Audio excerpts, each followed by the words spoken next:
Hello, how's everybody? Welcome back everybody to yet another daily cooking stream. I hope you're all having a beautiful Wednesday today, and I see that we have all of the classics, all of the regulars in chat for today. Hello to Evil, hello to Kitsune, hello to Lego Batman, hello to Liam, hello to Jack, hello to Turbion, hello to October's Brain, hello to Trash Can Cat Mom, hello to Lego Batman fan, I might have said that twice actually, hello to Hulkin, and hello to Dolingo. Hi, it's good to have all of you, it's good to see all of you. Hope you're all having a really nice, really nice Wednesday today. It is currently Wednesday, January 31st. If you're watching this live, it is 5 p.m. Eastern time. Also, hello to Tarina Chess and hello to Juniper. Welcome on in. Hi, howdy. I'm pretty excited for today's stream. We're going to be doing a slightly longer stream today. Also, hello to Miss Teeth. Welcome on in. First time in chat, I see. Last day of the year, that's right. It is the last day of January. And I'm pretty excited for what we will be doing. Hello, hello, hello. So, welcome in. It's good to have all of you today. I might be a little bit low energy today, just have some stuff going on as a little bit of a heads up, so I hope you all bear with me. Also, hello to Audrey UT. Welcome on in. Everybody, I'm really excited for today's food. We're going to be doing 3 separate dishes today. We're going to be doing, first and foremost, the star of the show today is going to be this beautiful eggplant lamb stew. I have this lamb shoulder that we picked up on Sunday when I was grocery shopping. I got a little inspired by it, and so I wanted to make the stew today. It's going to be full of spices, it's going to be full of aromatics, it's going to be full of eggplant and some tomato as well. It's going to be really tasty. I'm going to walk you through how we do all of that. I'll also be making a little turmeric rice, so we'll be cooking up some onion, we'll be cooking up some spices, we'll be cooking the rice in that, and then we'll also finally make a yogurt sauce. So kind of like halal cut inspired, right? We'll just have like a stew and the yellow rice and this lovely little sauce. I will indeed hydrate. Cheers. Okay, so let me show you my ingredients. So this is, of course, the start of the show today. I have this lovely lamb shoulder, and all of the techniques that I will be showing you today, I'm going to be showing you the fundamentals of braising, of how to actually make a proper stew. This is a big, beautiful hunk of lamb shoulder. It's already been boned out. It has no bones. And lamb shoulder, typically a very tough cut of meat. You can see all of this connective tissue, all the different bands of fat, but I love it. I love lamb shoulder. It'll be really delicious. You can roast it, you can stew it, you can braise it. I'm going to show you exactly what we do with it today. I don't want it to like fall apart and turn into shreds, but I don't want it so tough that you can't actually gnaw through it or anything, right? So I'll be looking for like really nice, sizable chunks of lamb in the stew today. Are you excited? I want to hear yes, chef. Oh, excuse me. Didn't mean to hit the microphone.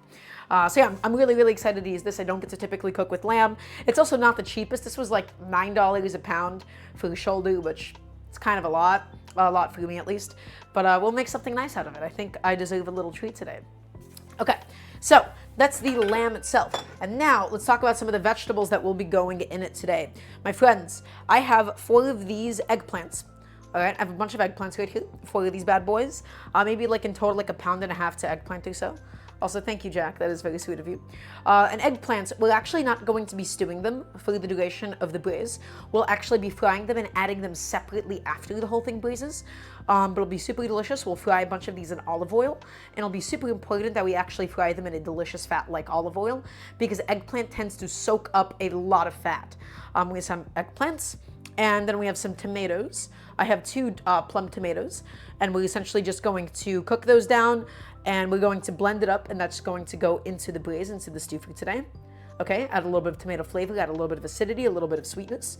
So we have a very nice assortment of vegetables for you today. And then, guys, my tomato fell in the sink. Oh no, as I was setting it down. That's okay. You can't have a stew without onions. You just can't. Also, where did I put my onions? I guess you can have a stew without onions, because, okay, they're right here behind me the whole time. You can't have a stew without onions. Also, thank you to Durell for the raid. Welcome on in. You can't have a stew without onions, so we're going to go ahead and fill it up with that. We're going to be cooking these down. They're going to go into the rice. It's going to be super delicious. It's going to be super tasty. Let's talk about some of the flavors. Let's talk about some of the spices. So I'm getting inspired a little bit by like some Persian flavors today. So we're going to be doing a little bit of turmeric. It's going to be present in both the braised meat and the rice. And then we also have a little bit of cinnamon. So we'll have these 2 bad boys coming into play. And then, as always, we have whole cumin seeds, okay? And we have whole coriander seeds. So we're going to toast it. We're going to grind it down ourselves. It's going to go into the braise. It's going to make the whole thing really aromatic, really flavorful. And then, additionally, We'll be doing a yogurt sauce. I'm not going to pull the yogurt out of the fridge today. Right now, I'm going to do that at the end when it's actually time to make it. But all of this, everybody, everything that we're doing today is inspired by these two things right here. I had a bunch of dill, and I have a bunch of parsley. And so, at home, I feel like the challenge is always finding a way to use up your fresh herbs before they go bad. So I have a whole bunch of fresh parsley. The parsley is going to go into every single component. We're going to finish the stew with it. We're going to put in the sauce. We're going to finish it in the rice. I also have a bunch of really nice fresh dill. And again, I'm just taking like some mild, like cultural, like inspirations from like Persian cooking, from like Iranian cooking, but this isn't a very like traditional, authentic dish or anything. I'm just using the things that I have available to me. So I have this big, fresh, beautiful bunch of dill, right? I just poked myself in the eye as I was lifting this up. I also ended up dropping some on the ground, so I'm going to go ahead and pick that up in just a second.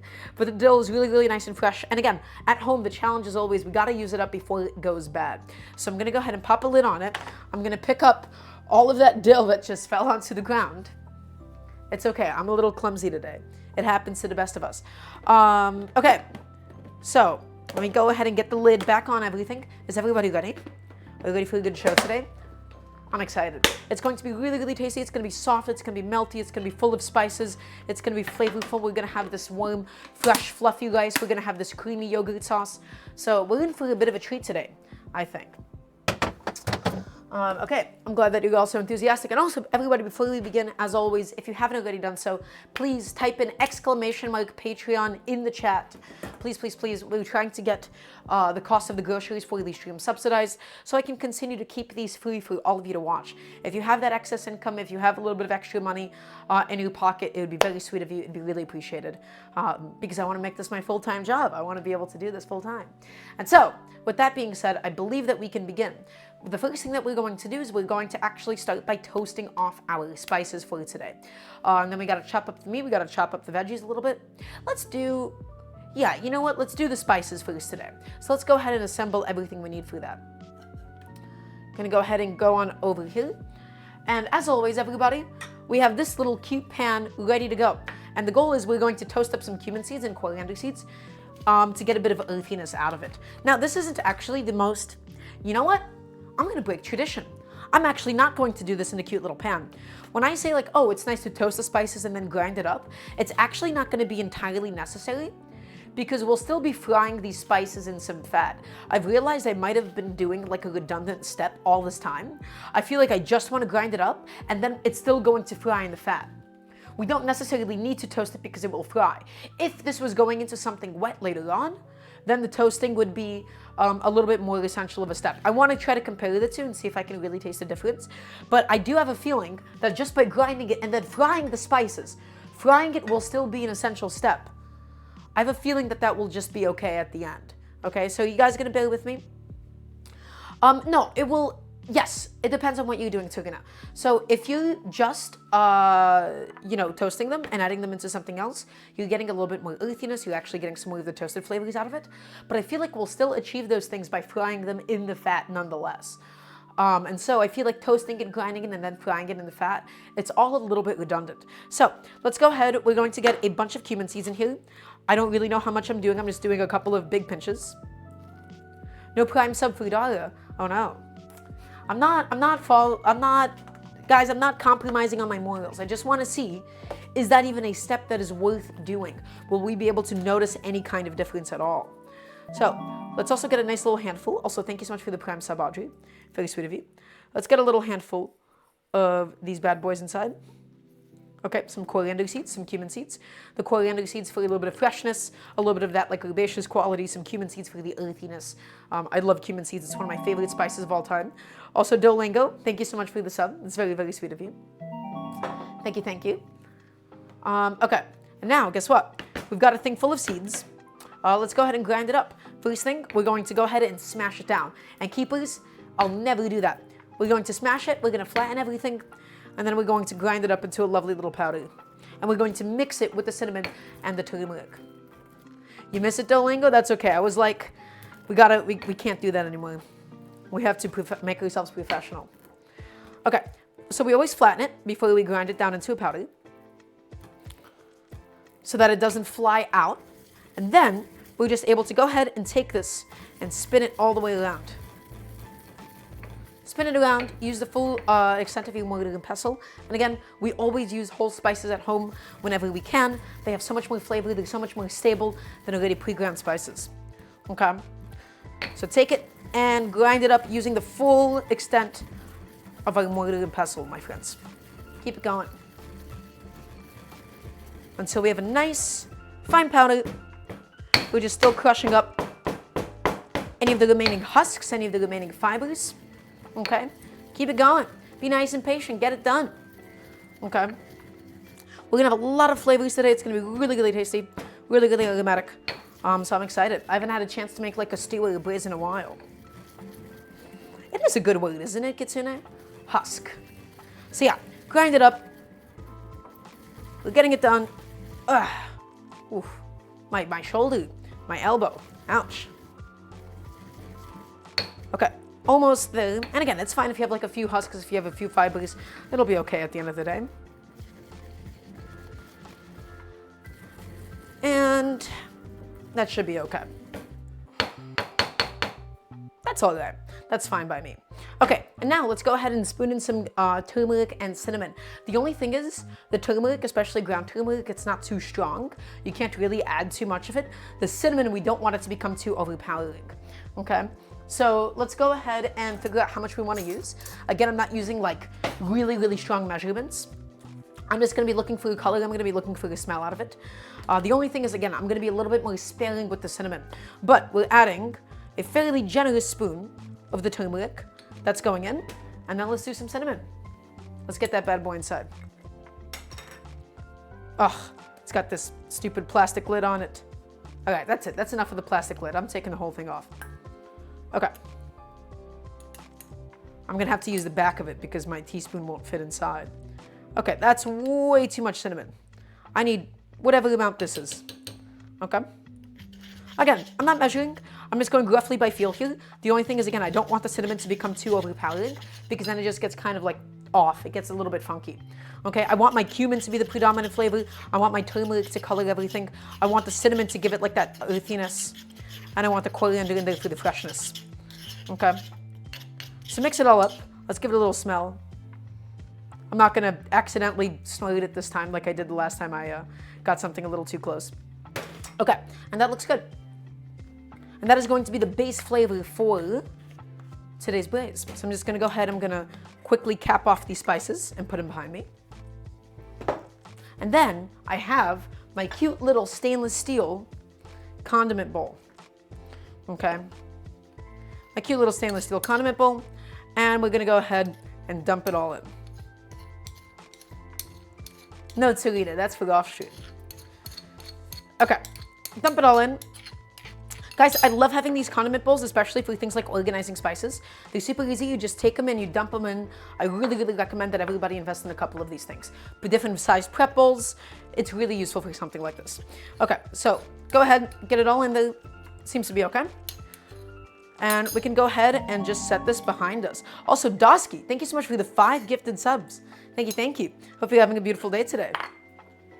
Okay, I'm gonna go ahead and set that behind me. And now, we can talk about what is actually going to go into the braise for today.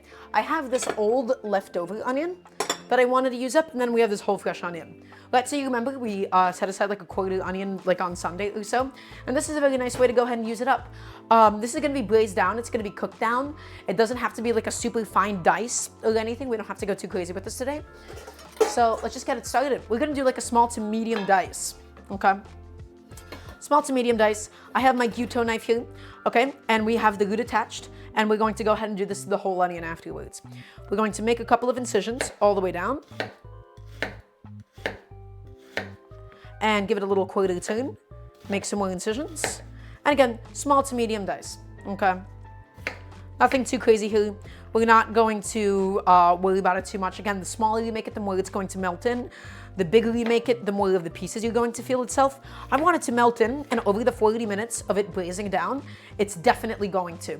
It's going to make the whole thing really, really nice and sweet. Give it like that little bit of alliuminess, you know, that allium quality that we always want in braises and stews. Okay, look at that, beautiful. We broke down this quartered onion. And we're gonna take a handy dandy little bench scraper, take it, and we're gonna go ahead and scoop it up and put it into my bowl and set it aside. So we're just getting all the prep done, and we're going to do the lamb in my pressure cooker. We're gonna do the lamb in a pressure cooker because normally braises, they take quite a bit of time to get something really nice and soft and tender. And so a pressure cooker is going to really, really help us to do things in a timely fashion. Okay, so I used up that leftover onion. Now we have this fresh, yellow onion. Again, it doesn't really matter what kind of onion you're using. It's just really nice to have any kind of allium component in a braise. You can use leeks, you can use shallots, you can use onions, you can use anything that you want, but it just makes the whole thing really nice and sweet when it cooks down. How do you pick what size egg to buy? Does it really matter? I actually find, Duolingo, it doesn't really matter until you start getting into some baking things. I just pick large eggs because most recipes and proportions are suited to large eggs. Large or extra large. I find that with jumbo eggs, it can be a little bit awkward if you're trying to do a hard-boiled egg. It can be a little bit awkward to get the inside cooked through. And I don't like medium eggs because they're super tiny. But otherwise, any kind of egg will be good. And in high-level baking, when you need a lot of eggs, you just weigh out the eggs that you're using instead of counting it by egg. Right? Not high level, but high quantity baking. Okay, so we peeled this onion up, we cut it in half, and we're going to just make some incisions all the way through. And again, we're going to do a small to medium dice.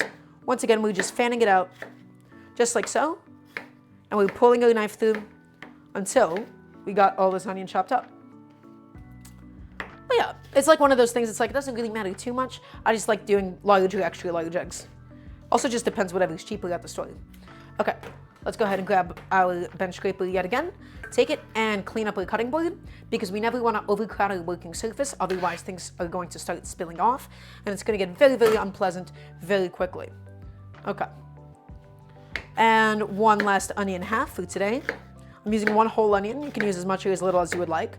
But for me, you can't have a braise, you can't have a stew without onion.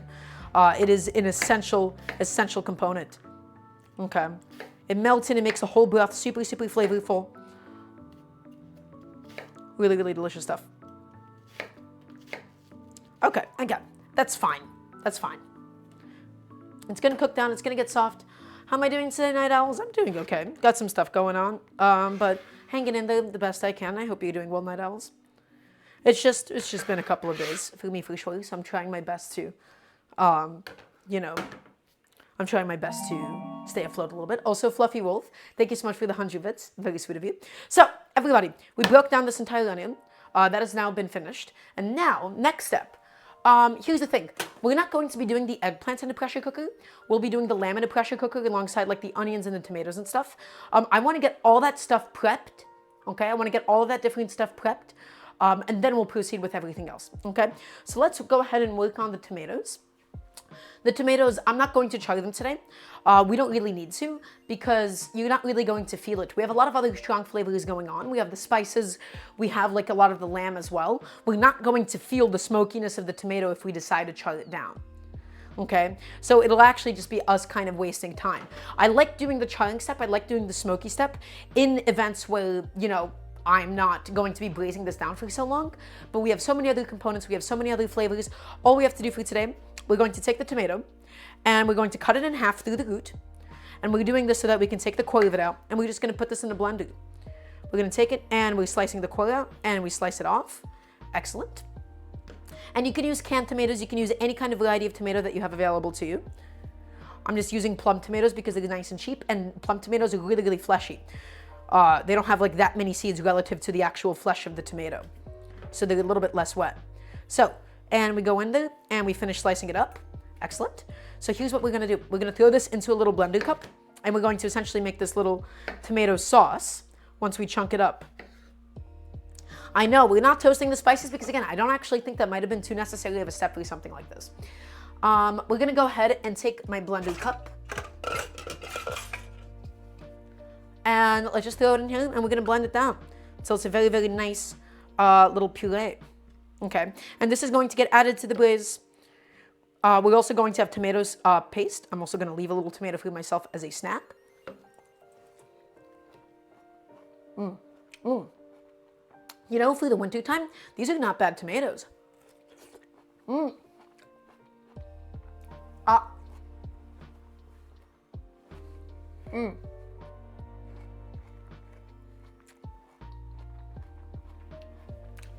That was a really big tomato. Okay. I apologize. I'm not going to do that again. I'm not going to scarf my face down with a bunch of tomatoes. Okay. Tomatoes are in here. I'm just going to go behind me and I'm going to just blend it up really quickly. I'm going to get that done. It's going to take a second in total to get done. You don't really have to see the process. Again, I'm just using my NutriBullet. I'm going to blend it down, get like a very nice sauce, and that's going to go into the blaze. So let me take a quick little second to do that.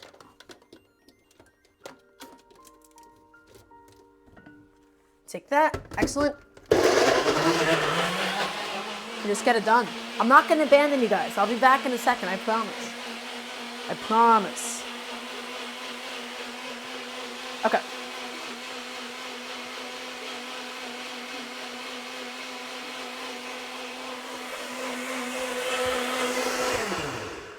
And that's okay. That's it. And we did it with the skins on. I don't really believe in this idea of like peeling tomato skins or anything. I don't think it's like too useful. I see a lot of people do that. They blanch it, they take it, you know, the skins, they have quite a bit of pectin. So it's going to make the whole thing nice and thick. And also, you know, what was I going to say? Yeah, it's fine. You can just leave it inside. It doesn't really affect the taste or the texture too much. It can just make it a little foamy sometimes, but it'll be okay. I always do it with the tomato skins on. Okay, so let me just show you. Yeah, a little bit of blended tomato. It looks a little bit pink right now just because of all the air that we ended up whipping inside. Okay, gonna go ahead and set that behind me. No, please, that is not pink sauce. That is anything but pink sauce. Okay, and now let's go ahead and get a couple of garlic cloves off of the head. We're gonna need, I want a generous amount of garlic, okay? I want like, these are some big fresh cloves too. So these are gonna be quite pungent. So we have like 1, 2, 3, 4, get back here. You're not going anywhere yet. We have like 5 big garlic cloves, 4 big garlic cloves or so. So let's go ahead and do what we do. We're gonna use a garlic press today, as always. We're gonna get the skins off. It's gonna be awesome. Where is my garlic press actually? Aha, I found it. It was drying. Okay. So, garlic cloves. You're gonna take your bench scraper. I like doing this with the bench scraper. And we're gonna flatten each of them so that we can easily peel them up. 1, 2, okay. 3, okay. And 4. Excellent. 4 garlic cloves. And now we can just get the skins off because we've separated the clove from the rest of the skin. Nice and easy. Just pop them out. They just want to come out. They're dying to get out of there. Okay. And last one.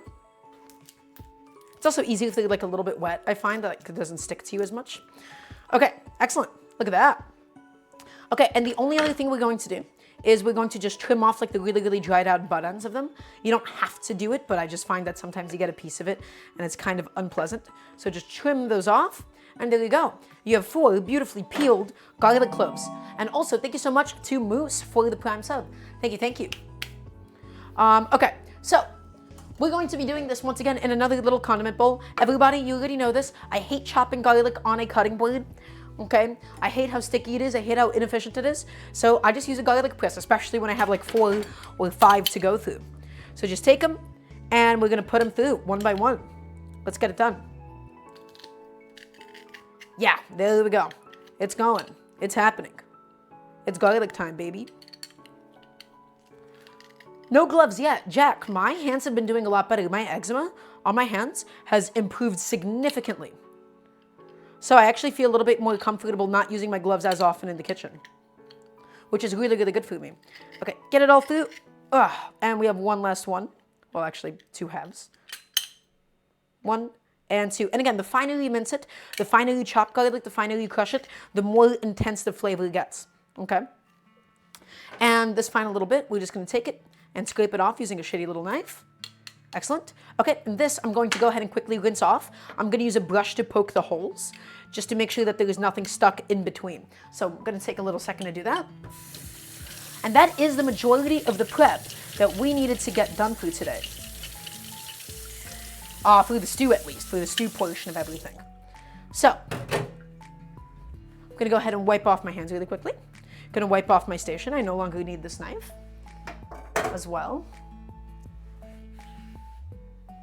Okay, And the last thing is actually just going to be chopping up the meat. We got to cube up the meat a little bit. So everybody, once again, for today's eggplant stew, I'm going to be doing this in essentially like 2 big steps. I made this lovely little spice mixture just now. This was done with coriander seeds, some cumin seeds, some turmeric and cinnamon. We ground up the cumin and the coriander ourselves. We chopped up about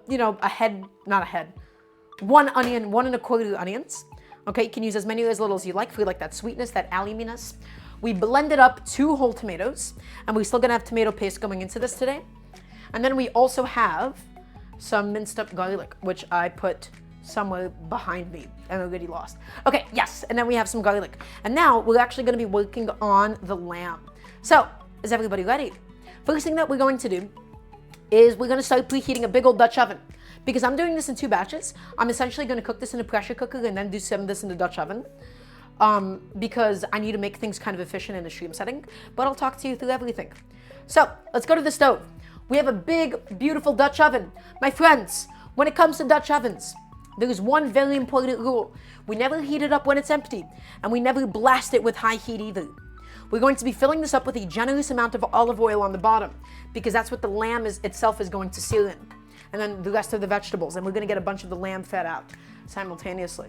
Let me just go ahead and turn that down for y'all. There we go. Okay, so you never heat it up empty. Treat this thing like a non-stick pan. Treat it like a non-stick pan. You don't want to blast it with heat. You don't want to use metal tools on it. Okay, you want to be really, really gentle with the whole thing. That's a little too much reflection still.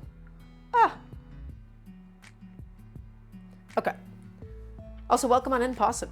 Lovely to have you. What is my favorite flavor of chips? I like salt and vinegar chips quite a bit. Those are usually my favorites. Okay, and the only thing that we're going to do is we're going to chop down the lamb into slightly smaller cubes so that we can properly seal it and then put it into the pot for braising. Okay. So I'm going to just get a different cutting board set up. And, ooh. So this one I'm just going to be using for like the rest of the vegetables later on today. And let's get this set up. Okay, and now we're gonna glove up just so I don't have to wash my hands after anything. Let's go ahead and grab our lamb and we're gonna hit it with a bunch of salt. Okay, what's everybody's favorite food? I love rice and beans. I love rice and beans, night owl. Okay, hi, so different cutting board getting set up now. This is going to be used for the lamb here. And my friends, this is my beautiful lamb shoulder. So take a look at this thing. This is my beautiful lamb shoulder. It's already been deboned. When I bought it, it was already deboned, so this is boneless. And everybody, lamb shoulders or beef shoulders or really any animal that has a really tough cut of meat like this, it lends itself to braising super, super well. Okay, because it's full of a lot of connective tissue, it's full of a lot of sinew. That's why it doesn't make a very good steak, because if you try to cook this to like 140 degrees internal, the meat will be really, really nice, but you have all of these different bands of connective tissue and fat that won't get tender in the cooking process. By braising this, by cooking this for a very long, slow, extended amount of time, what's gonna happen is we're gonna make the whole thing really, really nice and tender. So we have a little bit more connective tissue that we can consider getting rid of if you guys would like, but really mostly the whole thing has already been trimmed up. Let's just separate this into slightly smaller pieces for now. That's all I'm gonna do. I'm just gonna make this a little bit more manageable. I see that we have like some natural separations here, so I'm just going to follow these muscles, naturally separate them, and then go from there. What I also really like doing, I do like to keep the chunks like pretty big when I sear them so that they don't like shrink up too much. When you sear them. Otherwise they shrink up too much and they release a lot of liquid and they don't let you get like the full color that you would like. So I'm looking at this lamb meat and I'm like, okay, I got some different sized chunks going on here. So let's go ahead and just peel off this like kind of flat part. And the goal is we want to just cut things as evenly as possible. I'm just separating this in whatever way feels logical. Okay? Just getting this into as consistent and easy muscle groups as possible here. Okay. There you go. This now makes a little bit more sense. Now a lot of these pieces are a little bit more evenly sized, right? And so now we have to think about the size that we want to end up cutting everything. We have some thick pieces, we have some thin pieces. We got to make sure that everything is just going to end up cooking as evenly as possible. That's a little bit difficult when you have, meat. It tapers, it has thick points, it has thin points. So let's think about it. This is a really, really nice chunk right here, right? let's go ahead and just cube it up. Let's just cube it up. Let's get some nice thick cubes out of this. I'm talking, you know, something along these lines. Yeah, that's a nice, big, beautiful cube of lamb. Look at that. And we have some pointy tips. You know, it's fine if some are bigger or smaller than others. You just want to keep them roughly consistent. Okay, so that's what we're going to be aiming for. This piece we're just going to trim off as it is. Excellent. And then let's just cube this up too. Slice it. Beautiful. And slice it. And slice it. And again, not enough people cook with lamb at home. I love lamb to death. It's one of my favorite animals to eat. I grew up eating a lot of lamb, but I feel like in the United States, the only lamb that people know is they just eat lamb chops. That's all they think about. They think of like steakhouses serving up like a rack of lamb. And lamb has so much more to offer than just lamb chops, really. That's like saying, oh, I love beef and only eating a ribeye steak. Okay? It's not particularly interesting. So, keep cubing it up. Lamb is just not that popular in the United States for whatever reason. People associate the taste with being too gamey, but hey, if it's gamey, you just gotta do some other things to it. Okay, this one we're also gonna cube up. Just keep it cubing, keep it going. This one's a little bit more fatty. You're gonna have some pieces that are fattier than others. If you see like too much excess fat, we can go ahead and just trim that off. You wanna eat it raw? I would eat it raw, but I think this has been sitting in my fridge a little bit too long for me to do that. I would eat this raw if it was slightly nicer quality meat. I love raw meat so much. I love tartars. It's my favorite. Okay, look at that. We have a bunch of lamb that's now nicely cubed up. We've been slowly heating up a bunch of olive oil in which we'll be sealing this lamb. Everybody, before we did this, this has been air drying in my fridge for a couple of days. This is going to let us have a really, really nice seal on it. This is going to stop it from boiling when it hits the pan. It's going to take on a crust super, super well. Okay, so I'm going to separate this and we're going to hit this with a bunch of salt. We're going to thoroughly season this with salt. First thing I'm going to do though is I'm going to just move this cutting board away because we have no more use for it. And we have the sheet tray. My oil is now, my hair got in my mouth. The oil is now nice and hot. I'm going to take my tongs. Ooh, my oil's a little too hot. In fact, let's go fast. We gotta go fast. My oil is starting to smoke up a little bit. And now, let's hit it with some salt. And I mean a generous amount of salt. These are thick pieces of meat. A lot of it is going to fall off of it. We need to make sure that they're all thoroughly seasoned. Okay? You can even do this a couple of hours beforehand, but I just don't know how effective dry brining is if you're going to braise it. So, hit it with a bunch of salt. I do mean an aggressive amount. Okay. And let's go ahead and flip everything over. And let's get the other side also seasoned up. I'm going to be using silicone tongs again because I'm working on my enamel Dutch oven. I don't want to use metal tools. I don't want to damage the coating on it. Take it all and flip it over and flip it over one by one.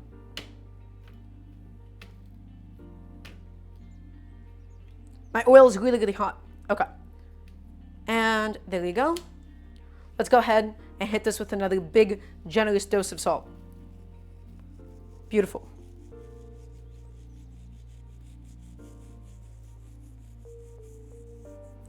Okay, let's go to the stove. So, guess what? This whole time, I've had my lovely Dutch oven preheating. That oil is now smoking hot. It's going to cool it down slightly, but we were heating it up the whole time on a medium heat, okay? We're heating it up on a medium heat so that the cast iron is fully and evenly heated up. Otherwise, you're gonna get hot spots and you're gonna get cool spots. So we're putting it in. We're making sure to just cover the whole thing with the oil. If it ever gets overcrowded, we're gonna have to do this in 2 different batches. And let's get that lamb cooking. Let's get it going. You need all of that oil to make sure that you get a proper crust, my friends. Okay? Get it in there, get it going, and you can see it's not splashing. It's not significantly splashing because we air dried it beforehand. We air dried it, we got rid of all of that excess moisture. Okay, it's actually gonna perfectly fit. This one lamb shoulder can fit in just one go. Really nice. It's gonna stick a little bit to the bottom at first, but then it's going to naturally release itself. Only thing we're going to do is we're going to take it and give it a little rotation because my stove is like slightly angled and I want to make sure all the oil is flowing correctly. Okay, look at that. And we're going to get a good crust on it, my friends. We're going to develop some really, really good browning on this because that's where the flavor is, so that this is not just straight boiled meat. We want seared lamb. We want it to be full of flavor. We want a really good crust developed on it So it's going to take about a couple of minutes per side. Your stove doesn't need to be screaming hot. It doesn't need to be 1,000,000 degrees. We're doing this on a medium heat or so, okay? It's going to get there. It's going to take a little bit of time. And then we're going to fry the onions. We're going to fry the spices, fry the tomato. It's going to be amazing. Is everybody ready? Are you excited? You better be excited. You better be. Yes, night owls? I want to hear yes, chef, not just a yes. Okay, I got to check and note it really, really quickly.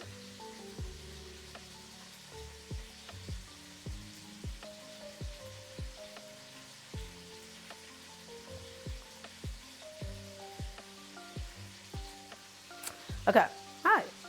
So just going, we're getting a little bit of a crust on it. We're getting some color on it.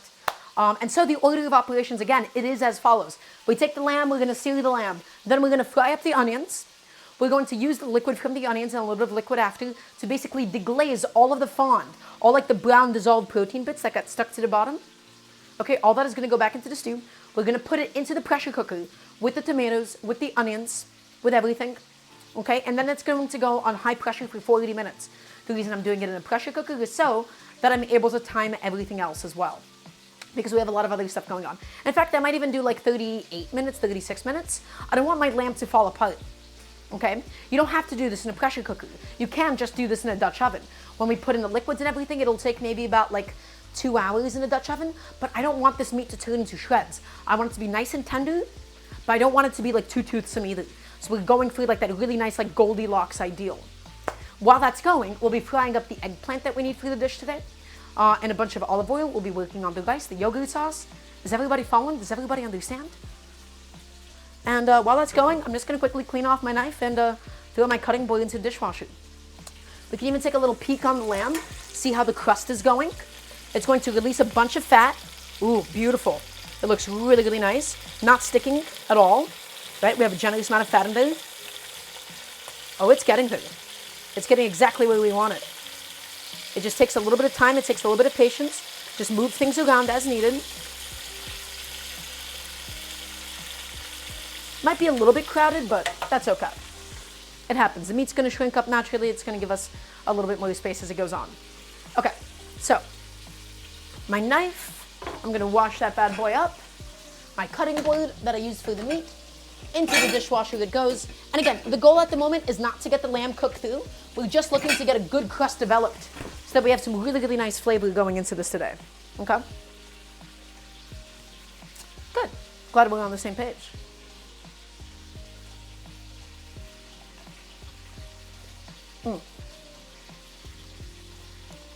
Taking a little sip of water.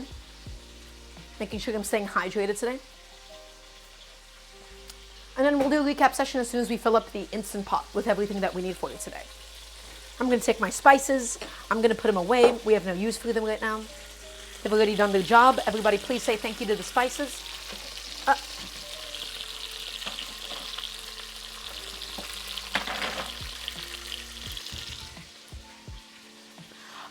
Jack asks, Chef, can every red meat be cooked medium, or do we have some that need to be well done? Jack, that depends on the cut of meat, and it depends where it's sourced from more than anything.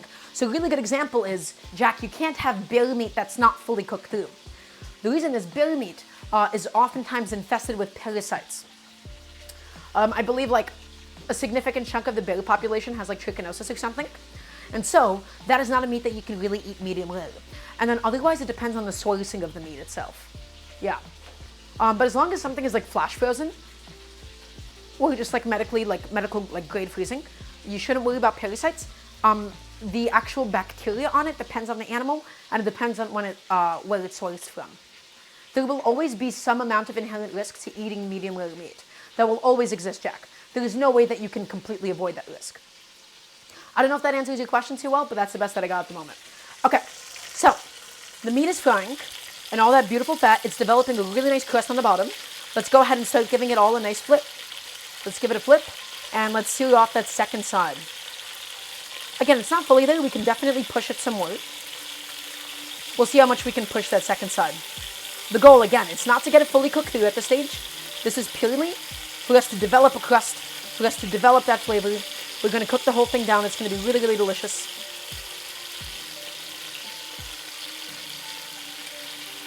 Excellent. Just nice, even browning all the way around. That's what we're looking for. And just take time. It'll take some time. Be nice and patient with it. Okay. Also, hello to Kaze. Welcome on in. Hello, hello, hello. That's a little bit like dark inside of the pot, isn't it? I feel like I wish we could get like some more light somehow, but I don't think it's entirely possible at the moment. Okay, sweet. I'm going to go ahead and wash up my knife in the meantime. By the way, does anybody have any questions for us? And then we're just going to get the pressure cooker pot ready with everything that's going to go in it. If anybody has any questions, this is a really, really good time to ask, as we're just kind of waiting on the meat to cook up.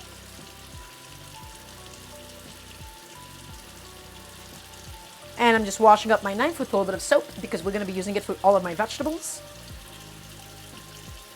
Because we got to clean as we go, my friends. We cook at home, so we clean as we go so we don't have too big of a mess in the kitchen.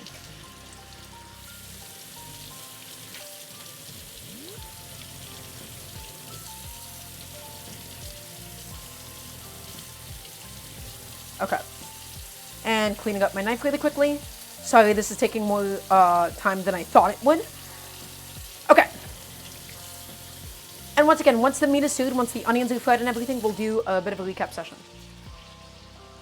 Have I ever cooked meat in the pressure cooker ever? I really want to try saute setting.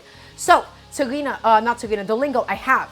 And my answer is this. I actually do not like the saute setting in the Instant Pot. There's a reason why I'm doing this in a separate pan. The reason why I don't like the saute setting is because the stainless steel itself doesn't actually conduct heat very evenly. I have a really nice cast iron Dutch oven. I also have a very nice clad pan that I would rather use. And then also the Instant Pot itself, it doesn't like it over time. It doesn't like the sauteing over time.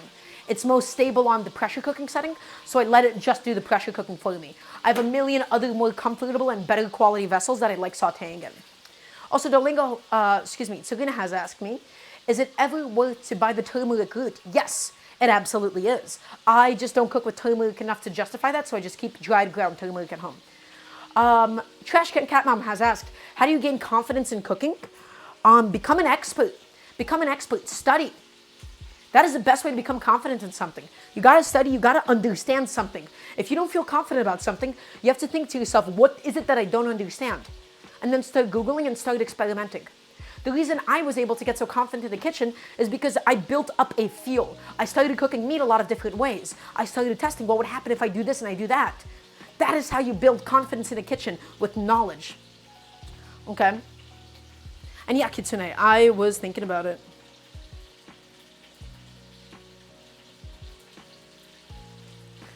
Okay.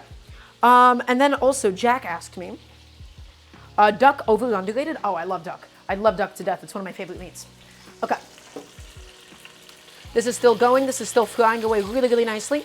We're going to cook this a little bit longer, and then we're going to cook the onions and all of that beautiful lamb fat that we've developed in this pot.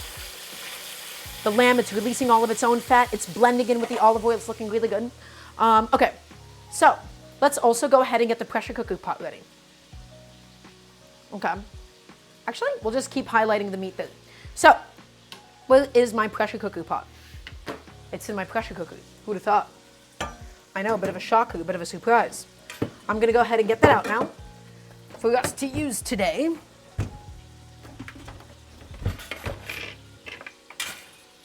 We're gonna still keep pushing the meat again. We wanna just get some really, really nice brown color on it. We wanna get it nice and properly roasted. Okay, this is my pressure cooker pot. I'm going to fill this up with a little bit of water.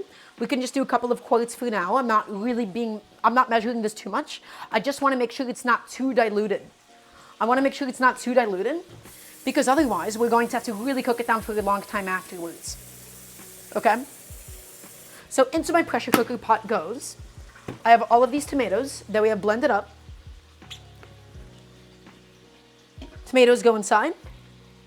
Excellent. And then I'm going to just clean off my blender attachment, my blender cup, using some of the water in this kettle. Because we're still going to need water anyways, and this is just a really, really nice way to clean it up. Right? So, take that, and we clean it up. And we're going to start with a little bit more water than that for now. But again, I don't want this to be too diluted. If anything, we can always add water. Otherwise, after the cooking process, we have to evaporate the water. We'll gauge the water levels as we see fit. Okay, and the lamb is just about done. So we're going to pull it off in just a second. Yeah, oh yeah, that's getting really nice and roasted. That's developed a lot of really good color on it. Only thing else we're going to do right now, we're going to go ahead and dump in some bay leaves. We want some bay leaves. We want that aromatic quality, okay? Just keep count of how many you put in so that you know to take them out after. And I'm doing 1, 2, 3, I'm doing about 4 bay leaves here, okay? 4 intact bay leaves. Keep them counting. Count them, and you'll easily take them out after. Okay. So, here's what's going to happen. Pressure cooker pot. Going to take it out, and let's go ahead and get the meat into the pot. Okay? Just take them out one by one, or multiple at a time. It's your life. You can do what you want. And we're just going to take them and put them into the pot. They've done their job. They've gotten a really, really good amount of color on it. Okay? Also, thank you so much to Nikki for the sub. Thank you, thank you. Had to tune it down and see. And now you can see, on the bottom, we have all of that delicious lamb fat that is rendered out. We have all that delicious lamb fat, and we have all of that fond developed as well. And that's what the onions are going to end up picking up. So we're not wasting it. This fond is still going to go back in. It's still going to get integrated into everything. Don't you worry about that. Okay? So all the lamb chunks going in. Looking incredible at the moment. And the onions, we don't have to cook it for too long. We just want to get them nice and golden. We don't want to like brown them too heavily. We don't need to caramelize them. We just want to get them nice and golden, nice and sweet. Get some of that moisture cooked off from them. And go in with the onions now. Excellent. Get it in there, get it incorporated, and use them to scrape up whatever could be stuck on the bottom. And have it soak up all that beautiful lamb fat, all that beautiful olive oil. That pan, that pot is full of flavor. Well, I'm glad that I could help out, Chad. Okay. And again, as I'm going, I'm just cleaning. We're staying clean. We're keeping our station nice and organized.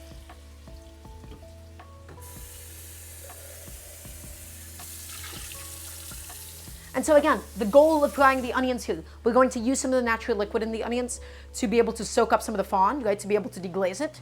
We're going to get some of the sugars a little bit browned, a little bit caramelized, and then we're going to throw in all of the spices. Also, hi, Cybergolf Foods. And yes, I'm glad. I just want to make an inclusive, welcoming, comforting space for everybody watching. I want to teach you all how to cook in the process. So that's just going. It's cooking up in all of that fat. And again, you just want to scrape up the bottom. You want to make sure that you're scraping it up. You don't want to leave it too unattended. Okay? Take it, scrape it up, and distribute it throughout all of your onions. Get the onions on top of it and scrape up whatever is stuck on the bottom. Everything. I do mean everything. Have it soak up all of that beautiful fat. It's frying in the fat. It's not just sweating. It's properly, beautifully frying. And guys, I'm going to say right now, there's no way around it. Any lamb braise, it's always going to be a bit fatty. It's always going to be fatty. Lamb has a lot of fat in it. Embrace the fat. We're going to be serving this dish with a lot of rice, which will soak up that fat. If it's too greasy for you, you can always spoon some of it off before you eat. But this kind of a dish, it is actually all about the fat. You cannot have food like this without the fat. It is an essential, essential, essential component. Okay? The point is, it's supposed to be dense, calorically speaking. It's supposed to be dense, it's supposed to be full of nutrition, and then you just eat less of it if it's a little bit too rich.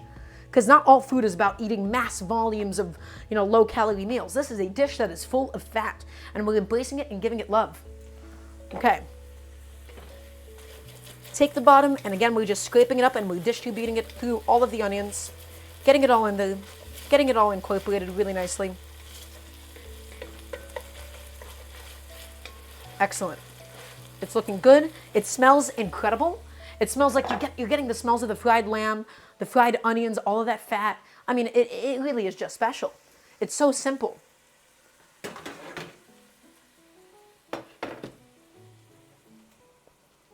So we're getting there. We're just pushing it. We're getting there. It's going to be delicious at the end of it. I'm excited. Are you excited?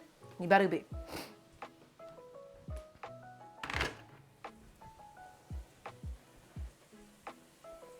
Okay, just keeping it going, keeping those onions frying, Keeping it going. A little bit longer. Just push it, push it, push it. Again, we're not looking for like deeply browned or caramelized onions or anything. It's still going to be delicious at the end of it. Chef, you don't salt your broths to start, but doesn't the salt help cooking on a molecular level? Serena, it depends on what you're doing. For broths, it doesn't really matter. Yes, salt can pull out moisture out of things, but cooking will still do that anyways. Well, speaking of which, we do need some more salt in here because only the lamb itself is salted. The onions could use a little bit of love too. And at the end, we're always going to adjust the seasoning of the liquid itself. But a little bit of salt goes a long way here. Okay. That's looking super good.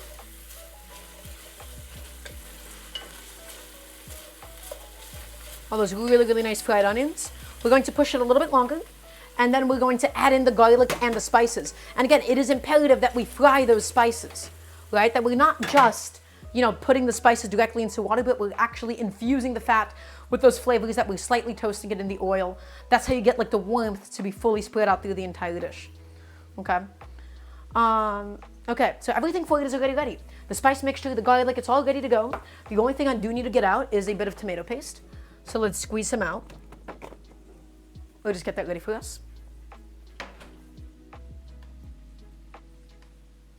$3 wooden spoon club. I've had these wooden spoons for so long.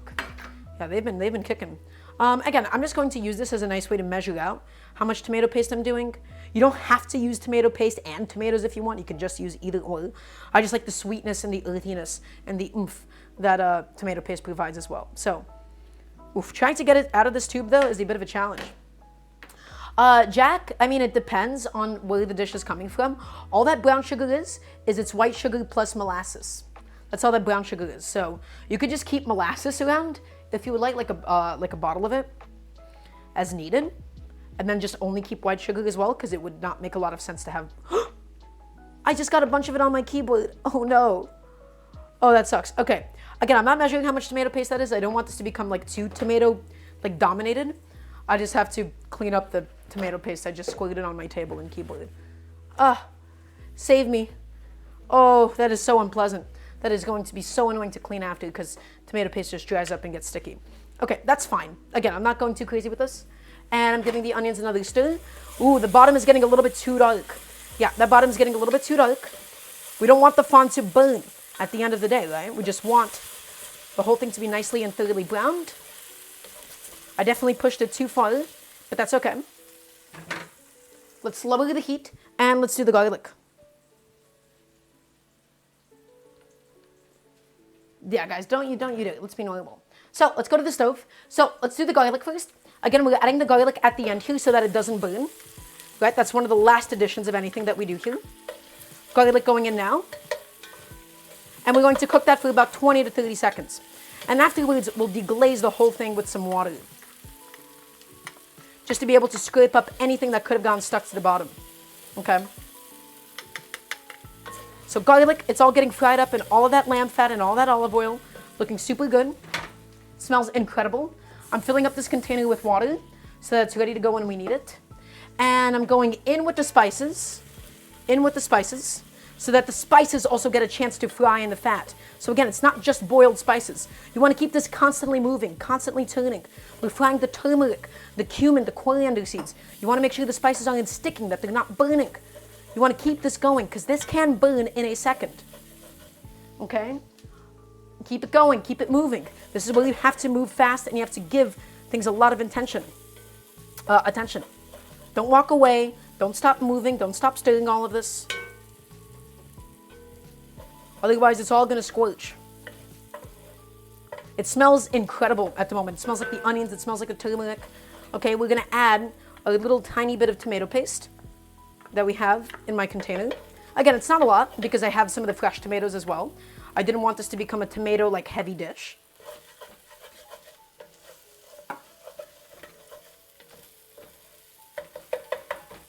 Just fry it off, just for a few more seconds. We don't want to squelch anything. Use your nose, smell it as you're going along. Smell it, smell it, smell it. Okay, and then finally, we'll add in the water and shut off the heat. Because the water, that's how we get the final deglazing. That's how we get everything unstuck from the bottom. We can just shut off the heat now. It's done its job. Beautiful. And we're scraping up the bottom. We're scraping everything up here.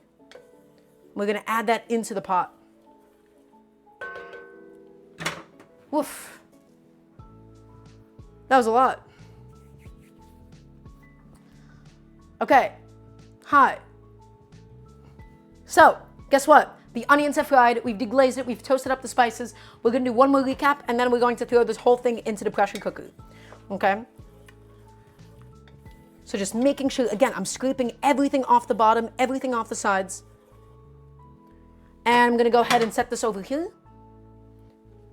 And we're going to take the whole pot and we're gonna dump it in. I'm just going to move the whole thing over here, and the pressure cooker pot over here. And let's just dump it in. I'm gonna grab a ladle. You can use a spoon, you can use a ladle, whatever tool will do this job the best. All of the onions, all of the spices, all the tomato paste, all of it is going in now, okay?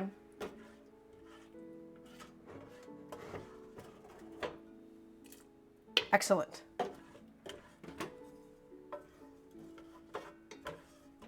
I know this is maybe not like the best shot to actually show you these things, but it's okay. And just get it in there and mix it up. Excellent. So, everybody, you ready for a little recap? You ready for a little recap session? I want to hear yes, chef, from everybody watching right now. We've done quite a bit. We've done quite a bit. We have officially done everything that we needed to for the pressure cooking stage of the lamb eggplant stew. The eggplant's going to come in later. We had some fresh cumin seeds, some coriander seeds, and we ground it up and we mixed it up with turmeric and cinnamon. We also diced up some onion, we minced up some garlic, and then we took the lamb itself. We had this beautiful lamb shoulder, we fried it in a bunch of fat and a bunch of olive oil. We got a really good crust on it, okay? And we put it into a pot with some water and some blended up tomatoes. Then in this pot, into the Dutch oven, we added in all of the rendered lamb fat.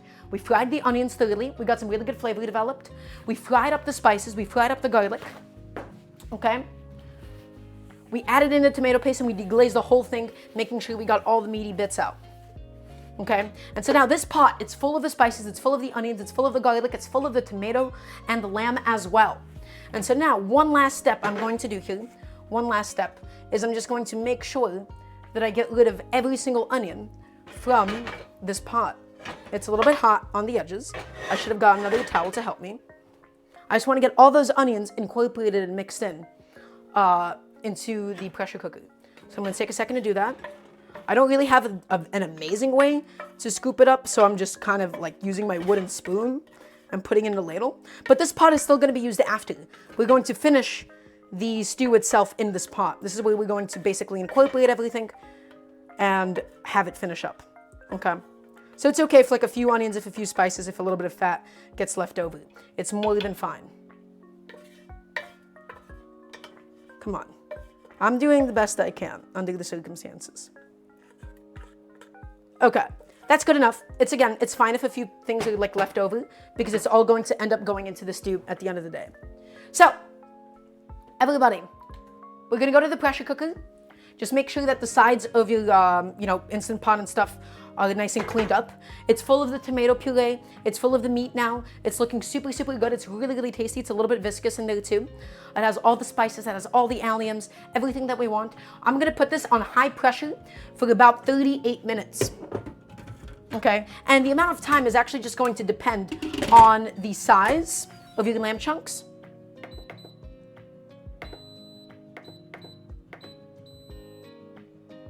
Ooh, custom, thank you. High pressure for 38 minutes. Okay, and the goal is just going to be for us to have lamb that's nice and tender, but we don't want it to completely fall apart. Okay, if it has a bone in it, it's going to take a little bit longer. If your pieces of meat are super huge, it's going to take a little bit longer. I had a fairly like small to medium cut up bit of lamb shoulder. Okay, and so the 38 minutes, that's what I still want it to hold together. I still want it to be in chunks, but I want it to be nice and tender, but not so much that it falls apart. So that's that middle ground that I'm going for, and hopefully we end up hitting it. So we've done a bunch of cooking. I'm going to take a second just to clean off this station. I'm going to put some things away into the dishwasher, and then we can begin with everything else that we have to do. So the main components of the lamb stew are currently going. We have to do the sauce. We have to do the eggplant portion. So it's a lot of cooking. It's a little bit involved. And there's a reason why I did the eggplant separately. We're doing the eggplant separately because eggplants, when cooked, they can turn into a mush. And I really, really like that. I do like how mushy they turn into. But for something like this, I actually want an eggplant that's a little bit more whole. Okay? I want slightly bigger pieces of eggplant. I want it to sort of stay intact for today's stew. Okay? I don't want it to completely fall apart. I want it to be a lamb and eggplant stew. In order for it to be a lamb and eggplant stew, I want the eggplant, I want you to be able to feel pieces of it. So we're going to peel the eggplant, we're going to slice it up, and then we're going to fry that eggplant in a bunch of olive oil. Okay? Because eggplant, it tends to soak up the oil of whatever it's cooking in. And so you want to use a nice tasty fat. You don't want to use canola oil, you don't want to use vegetable oil, you want to use something like a nice olive oil. Because again, it'll soak up that fat and it'll be really, really delicious after. So I'm just going to get my station ready for that. I'm going to move my Dutch oven out of the way. We don't really need it at the moment. Okay, just making sure you stay nice and organized. And let's go and do the eggplants. Chef, I struggle with eggplant skin. Mine is always tough. Eggplant skin is always tough, Tarina. Eggplant skin will always be like tough and papery. What I really like doing is if I want to leave some of the eggplant skin on, I'll peel like half of it in stripes and leave some of it on so that you're still getting it, but it's not overwhelmingly so. Does that make sense? Okay, so let's get started with the eggplants. All we need to do is just peel them and slice them. That's it. That's all we gotta do for them. I have 4 eggplants here. They're not particularly huge or anything. You can use like 1.5 pounds, a pound of eggplants or so. We're going to trim off the tops, we're going to trim off the bottoms after we peel them. So let's get started. Sometimes your peeler can slip on it initially, and if so, you just need to make an incision. Otherwise, just go down the length of the vegetable and peel it off.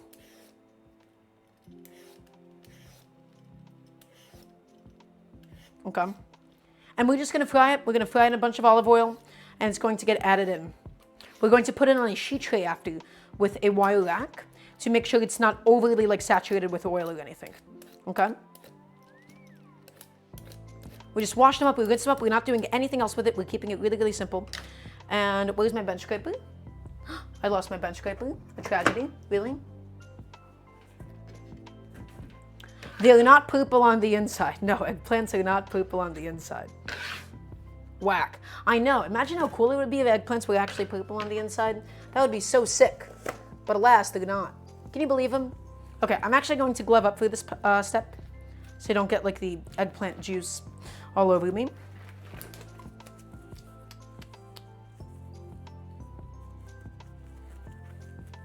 Okay.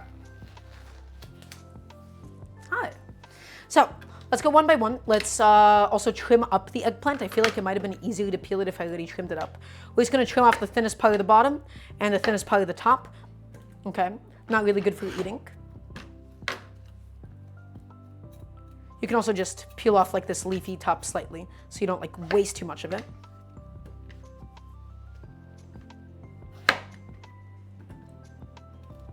Yeah, eggplants are just normal on the inside. They seem so cool on the outside.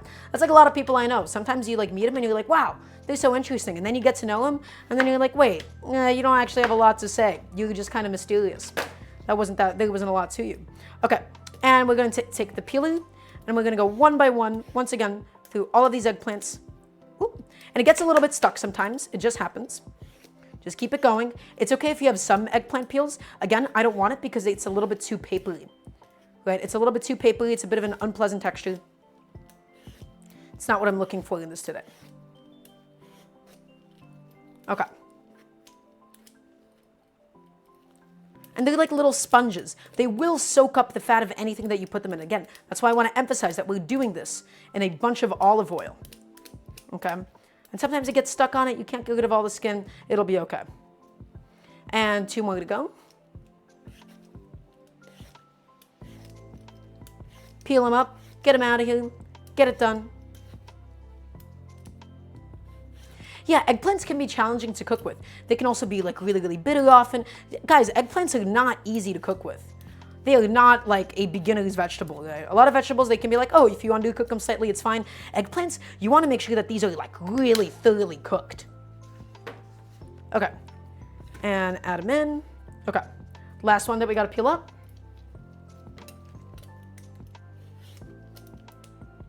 And we're going to fry these in oil. We're going to do like a generous amount of oil in that pan. So we got to make sure that we also like blot them nice and dry with a towel, and we got to set up a station for it. It's a little bit involved. Japanese or Italian eggplants, asks Dr. Slowbro. Honestly, at the end of the day, they mostly tend to taste the same. They just tend to taste the same. It's kind of more so just like about the texture and the shape that you want. Right? So it depends what you're doing.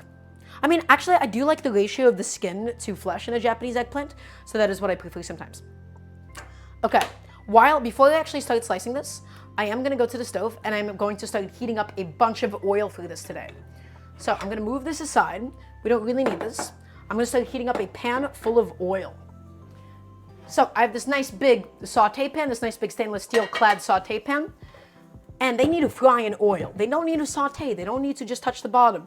I mean like a generous amount of oil, because again, it soaks it up. You don't want it to stick to the bottom. You essentially want it to shallow fry in oil, right? So we're using this pan and we're getting a bit of oil in there, and that should be good. And I'm gonna start heating this up. I'm gonna start heating this up on a medium to low heat. We don't need the oil to get smoking hot or anything, okay? We don't need it to get smoking hot. We're looking for it to get nice and hot that it's gonna fry. And again, it will soak some up. There is nothing that you can really do about it. We're just going to put it on a wire rack afterwards to try and strain some of that excess oil off, okay?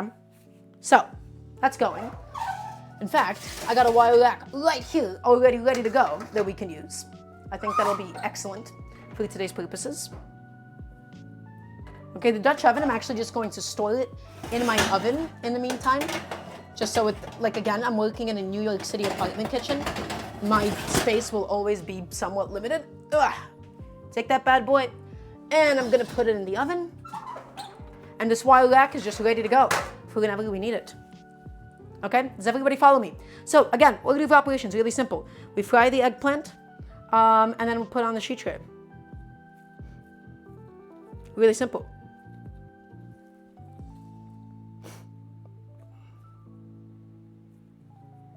Okay, good. I'm glad we're all on the same page. Just gotta check something really quickly.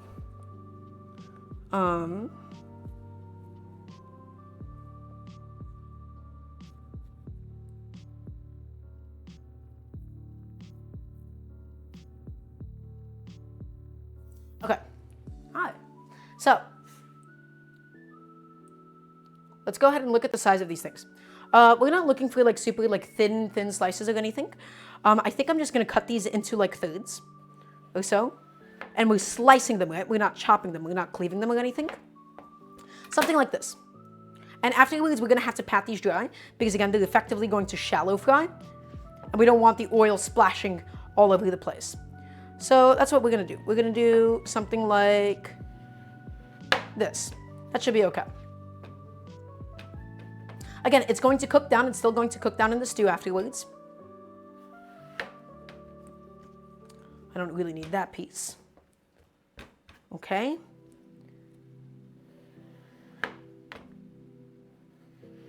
Okay. Excellent.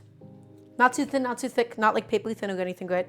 We're just going to get them nicely and thoroughly browned over the course of this process. I'm just trimming off this backside just so, like, again, it's a little bit more even in thickness. I'm okay with wasting some of it if it's just for the sake of getting it a bit more even. Okay, and now we're gonna lay this out on my cutting board. Also, it's okay, Kitsune, thank you for stopping by. I really appreciate all of you. I don't typically cook eggplant in this way. It's just like a little bit of a hassle to fry it in like that much oil and stuff, but we'll make do. We'll get it done. Again, just squish it and get rid of some of that liquid. And again, we don't need that oil to be smoking hot. We don't want to burn that olive oil. We're cooking in olive oil here. You can do a mixture of olive oil and like vegetable oil or something as well. You just want a nice tasty fat because eggplants tend to soak it up. It's gonna be about 5 minutes per side. Squish it, pat it dry, get rid of all of it. Excellent. How's my oil doing? Okay, my oil might be hot enough. I'm going to just test it. I'm gonna just be putting in a little piece. It's making no sound at all. It's telling me it's not like close. So we're gonna heat this up a little bit longer. And again, we are frying these eggplants, right? It's a lot of olive oil here. It's a little bit wasteful. You could also just try these. You could also just have sauteed it and put it into the stew itself. That would have also been fine. But for the texture that I want for these eggplants at the end of it, I want them to fry. Okay? So we're gonna heat this oil up for a few seconds longer. Again, not smoking hot. And we'll make some beautiful eggplants. It'll be great. Again, just patting them dry, making sure they're not soaking wet.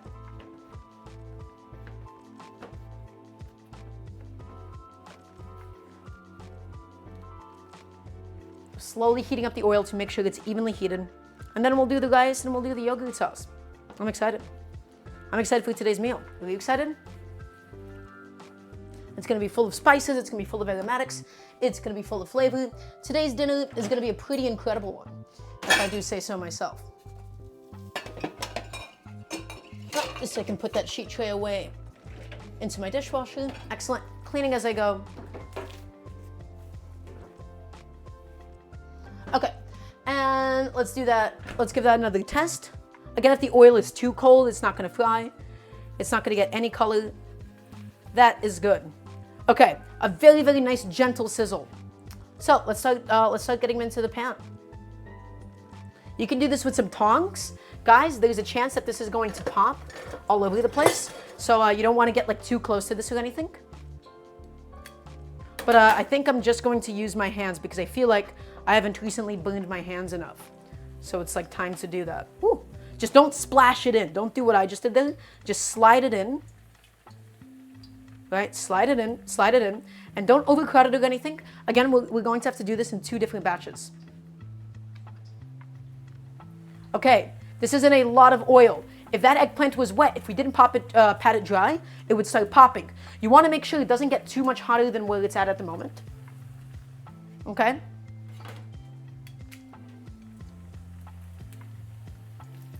Not too much hotter than this. And again, it's going to soak up some of this olive oil. That's okay. We're trying to let it do that. We're trying to encourage it. We're trying to encourage its hobbies. It's going to soak up olive oil, so we're going to, make the most out of it. And then we're going to put it on a sheet tray. We're going to make sure it's not too saturated with fat. We're going to get some really, really beautiful fried eggplant. In fact, I can just keep them all on the same tray. I am going to line this tray with foil, just to make my life a little bit easier and not have to wash like the sheet tray after anything.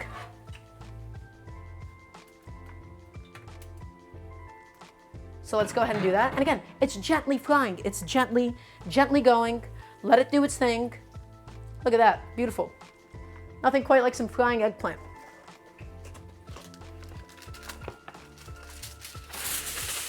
And I'm gonna take the foil and I'm gonna wrap the sheet tray with it, again, just to make my cleanup a little bit easier afterwards. It's a lot of effort. This is a fairly intensive dish today. I've never said that it wasn't. But we're going to give it all the love and all the respect that it deserves, okay? So, that's looking good. And let's go ahead and put the sheet tray back on. And again, this is just a very nice way to drain off that excess fat, that excess oil afterwards. Let's go ahead and give it a little peek. Let's see how it's doing. It's not browning at all yet. We're just gonna keep it moving around a little bit. Ooh, that one is definitely browning up. And it's beginning to splash. Yeah, it has begun to splash a bit. So, I'm gonna glove up. I refuse to burn my hands again. It's sizzling away, it's going, it's doing its thing. Let's glove up, let's stay nice and safe. And it's going to take in total about 5 minutes, 4 to 5 minutes per side for the color that I'm looking for.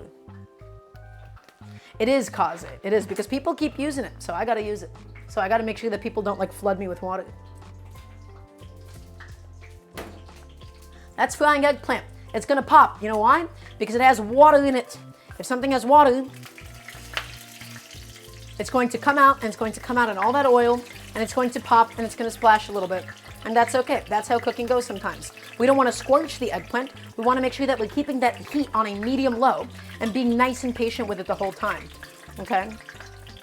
Like that one is browning a little bit too fast. That's okay. Just move it along. I'm staying away and keeping my distance from it. Let it go, medium-low heat. Letting it happen. Okay.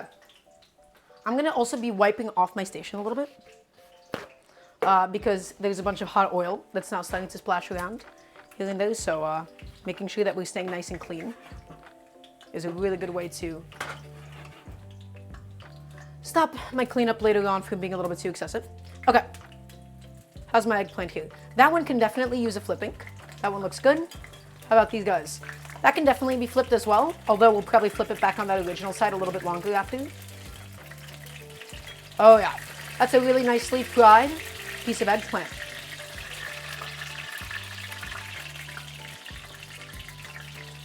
Give it a little rotation and keep it going. We're keeping our distance though. It's gonna splatter. Yeah, I can put a splatter screen. I do have a splatter screen. But my issue with splatter screens, first of all, so everybody, I'm gonna show you something actually. I do have a problem with them. So this is called a splatter screen. This is what people sometimes put whenever they're frying things at home. But actually, I find that these things do more harm than good. When you put a splatter screen on, it's essentially this wire mesh that blocks a lot of the oil. It's actually taking the oil and distributing it in even smaller pieces. Over time, the oil buildup in your kitchen isn't in big splashes. It's not like in like the big splashes that come up, but it's in all like the little ones that come out of it.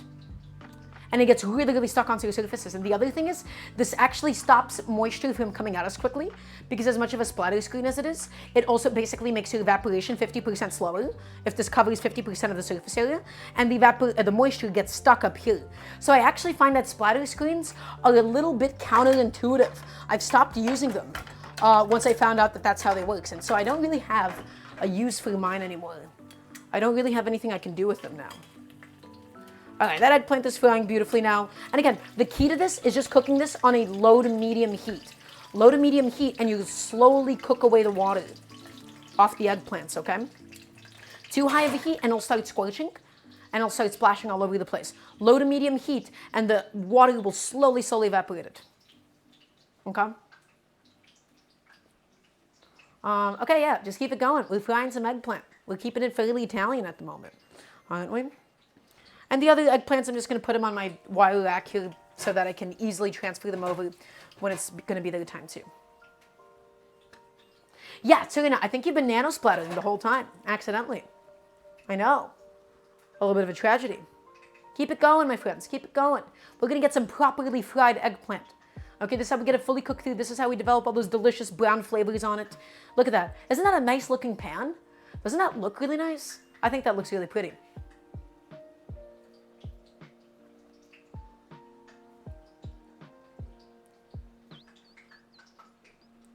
Okay. It is quite pretty. So, everybody, a little recap session. Again, today we're doing a lamb eggplant stew. We're doing a lamb eggplant stew. In my pressure cooker at the moment, I have a bunch of chunks of lamb. I have tomatoes. I have the spices, the turmeric, the cumin, the coriander, and the cinnamon, along with some fried onions full of lamb fat, full of tomato paste, and some blended up tomatoes. These eggplants, they're gonna get added later on. They're going to get added in after the pressure cooks, because I don't want my eggplant to be falling apart. I don't want it to become mush. I want some really, really nice, properly fried eggplant, and then for it to only stew for about 30 minutes. If I pressure cook this eggplant, it would have essentially just become a sauce. And that's okay if that's your intention, but I wanted nice, big pieces of eggplant. So, let's go back in here. And let's take a look and see how it's doing. We want to make sure that our eggplant never scorches. We're just slowly frying out the liquid. We're slowly developing color, and we're slowly getting a beautiful fried eggplant. It's going to splash. It's going to splatter a little bit. That's okay. They almost look like bananas at this stage. It's kind of interesting. Just keep it going. Be nice and patient with the process. It takes time. Okay? And I'm just cleaning as I go. I'm going to put a couple more things away really quickly that I just have laying around that have no more use. And again, small to medium heat. We don't want to ever scorch these eggplants. I know I'm repeating myself. Does anybody have any questions for me in the meantime? Because I'm here to help you out. I'm here to teach you how to cook. Okay. And then afterwards, after we're done frying the eggplant, we're going to work on the rice. I'm going to be doing like a turmeric rice. I'm going to fry up some onions for it. And we'll also do the yogurt sauce. We're going to fill it with parsley, with dill. It'll be really, really delicious. I just want to do one thing at a time. Make sure I'm not like rushing around or anything. You know, I'm keeping it chill. I'm keeping it slow today. And I did not see the Barbie movie. Yeah, I have not done so.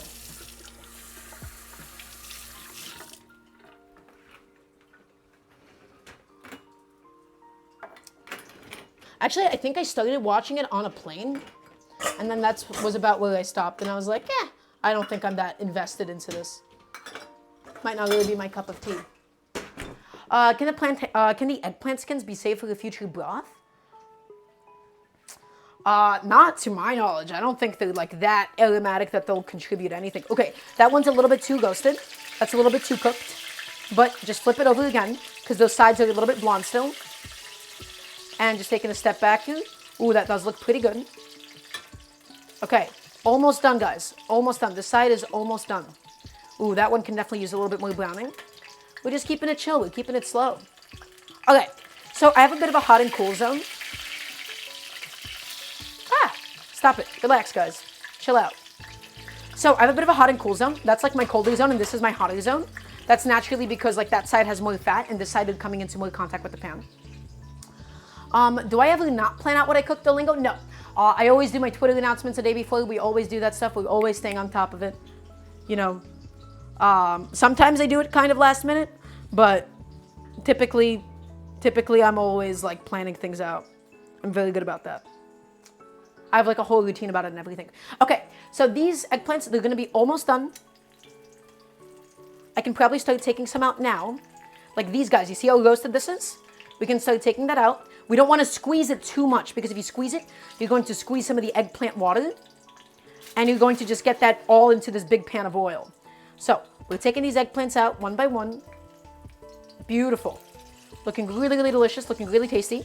It's almost entirely cooked through, although I really wouldn't eat it at this stage. Okay, a little bit longer for these guys right here.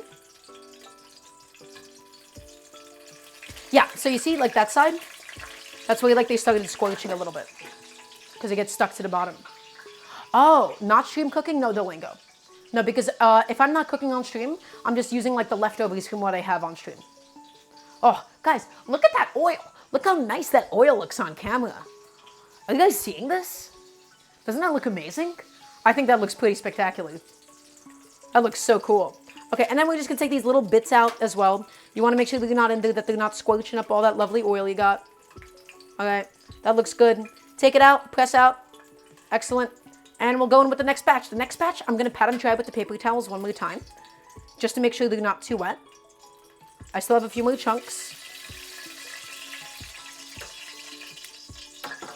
Take another paper towel, press them. Ah! I forgot that that is on my stove top, so maybe not the best device for this. Okay? Okay, they don't seem to be too wet or anything. Heat up that oil back up again, because again, we cooled it down a bunch, just by virtue of taking out all this hot stuff from it. And you can see how much it ends up shrinking up as well. Okay? It really, really ends up shrinking up because we've cooked out the water and we've collapsed those eggplants slightly. Okay, so I'm a little bit too afraid of the oil at the moment. Let's just get it in there. The oil's a little bit too hot, so we'll end up cooling it off with the addition of the cold eggplants. But that looks good. It's all looking really good right now. Okay, and last one going in. Beautiful. It's a really nice way to process and cook up all these different eggplants that we got here, huh? Look at that. And we're probably going to save some of the olive oil that this cooked in and save that to actually make the rice so that we're not wasting all of it. And these bad boys are just cooling off now. You can give them a little flip. But ooh, some of the eggplant that got like really, really nice and crispy. They're saturated, they're full of oil. That's okay. Again, it was going to happen anyways. Eggplants are really, really spongy like that. But we can always just continue to pat them off. We can just pat them off. It'll be good. In fact, I want to eat one of those eggplants right now. I want to like hit it with some salt and have it as like a little treat, as like a little snack for myself. And this time around, all I'm going to be doing is I'm going to just make sure I'm like kind of rotating these to make sure that like the hot ones, the hot side isn't exposed to like some of the eggplants all the time, you know? Something like that. Okay, looking good. So let me have a little taste. I'm going to taste some of this eggplant. That's really, really hot. I'm just going to hit it with some salt and see what it's like. Hello, my friend. Ooh, that is just hot oil coming out of it. That is just hot oil. fish water stream for Valentine's Day, that'd be really good. Duolingo. Secret to not straining your voice from talking too much? That's a good question. I don't actually have a really good answer for you because I've been doing cooking streams or I've been commentating esports for years. I talk all the time. I actually just end up talking all the time. And I just never strain it. Just don't yell. There's a difference between talking and straining your voice and knowing how to yell correctly. And I guess I just don't yell incorrectly. Guys, that eggplant, that fried eggplant is so good, even with just like a little bit of salt on it. That thing is crazy. That is so delicious. I love fried eggplant so much. It's so soft, it's so tender.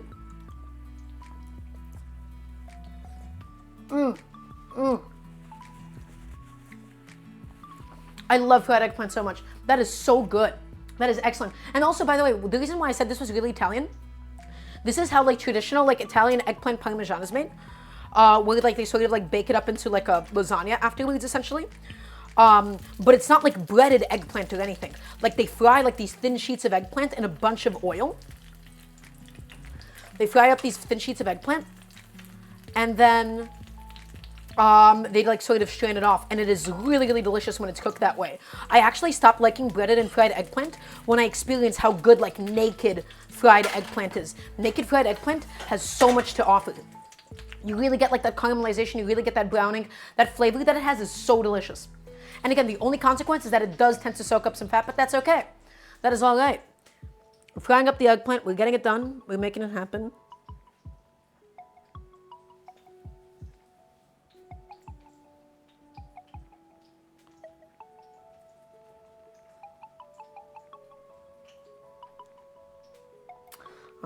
Yeah. Frying things naked sounds dangerous. It is Duolingo. It is. So, everybody, are we all listening? Are we all following along? I just want to make sure that I have your continuous attention, even if we have a bit of a lull, even if we have like a little bit of a slow moment going on right now. I just want to make sure that you're all with me. Yes, chef? Cute smile. Thank you. I do mean everybody. Wake up. We gotta stay on track. We gotta stay on topic. We still got stuff to do. It's a busy day for us, huh? We got a lot to get done in the Daramgar kitchen. All right, let's check. Let's take a little peek on the eggplant. That looks nicely roasted. Ooh, that looks nicely roasted. Very nice. That looks nicely roasted. That needs a little bit more time. We're just going to go ahead and flip it anyways, though, and we'll come back to it. Okay, it's all getting there. She's all getting there. And again, it's soaking up that fat. It's soaking up that oil. That's normal, right? That's just how these things go.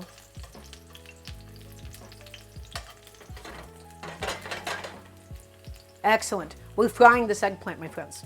We're frying it up. We're frying it up good. We're straining it off. We're getting rid of all that excess oil on it. Man, I just want to snack on that fried eggplant.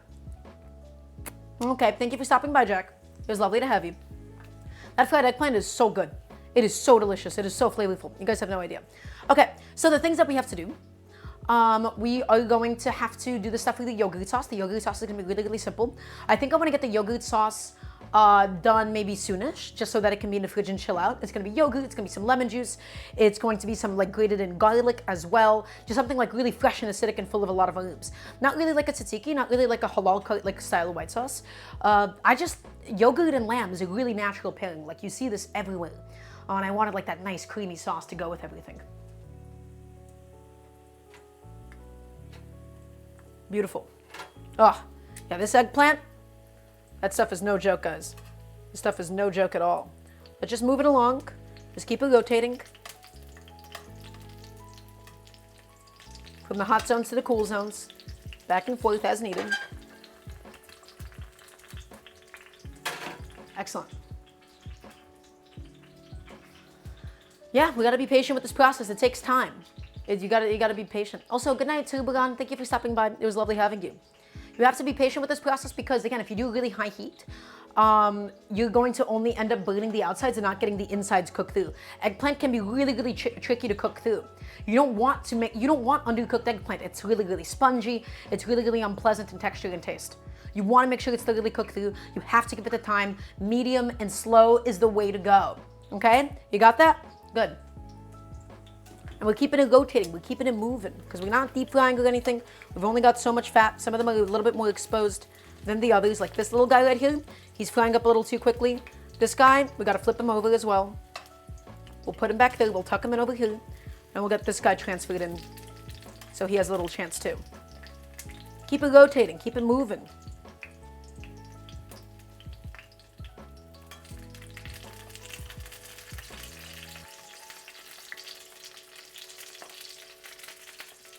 Excellent. Almost done. Almost done with this process. Thank you for your patience through this. I do appreciate it. Okay. I'm just trying to think. Should I start doing the prep for the other things? I guess I can. That would be nice. Okay. We got to chop up some onion for the rice because we're going to be doing this really, really nice turmeric rice. So let's just get started with that. So I have leftover half a red onion, and I figured it would be better to use up my leftover onion instead of just chopping up a new one or anything, right? Just use what we have. I'm going to take it, and I'm going to just peel it up. I'm going to get rid of the peel. Okay, we only need half of it. Throw this into my dishwasher. No use for this at the moment anymore. And again, we're still keeping an eye on the eggplants. We don't want to walk away from these too long or anything. All right, because like you can see like that bottom there, that got like a lot of color on it really, really quickly. You don't want to walk away from these things too long. They'll just scorch on the bottom. That's not what you want. That's not what you're looking for. Okay. In fact, it's time to probably pull some of these out. Yeah, there we go. That looks really, really good. Give these guys another few seconds. This one can probably go. I might have started the onions a little too early. Look at that. Look how nice that oil looks. Guys, I am so happy about what frying things in this shot looks like. That is just so photogenic. Okay. These bad boys can go. Oh, yeah. Yeah, that's a nicely fried piece of eggplant. Look at that.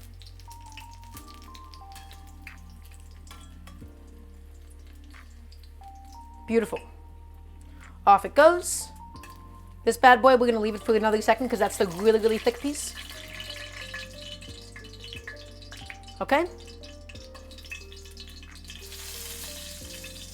One more second.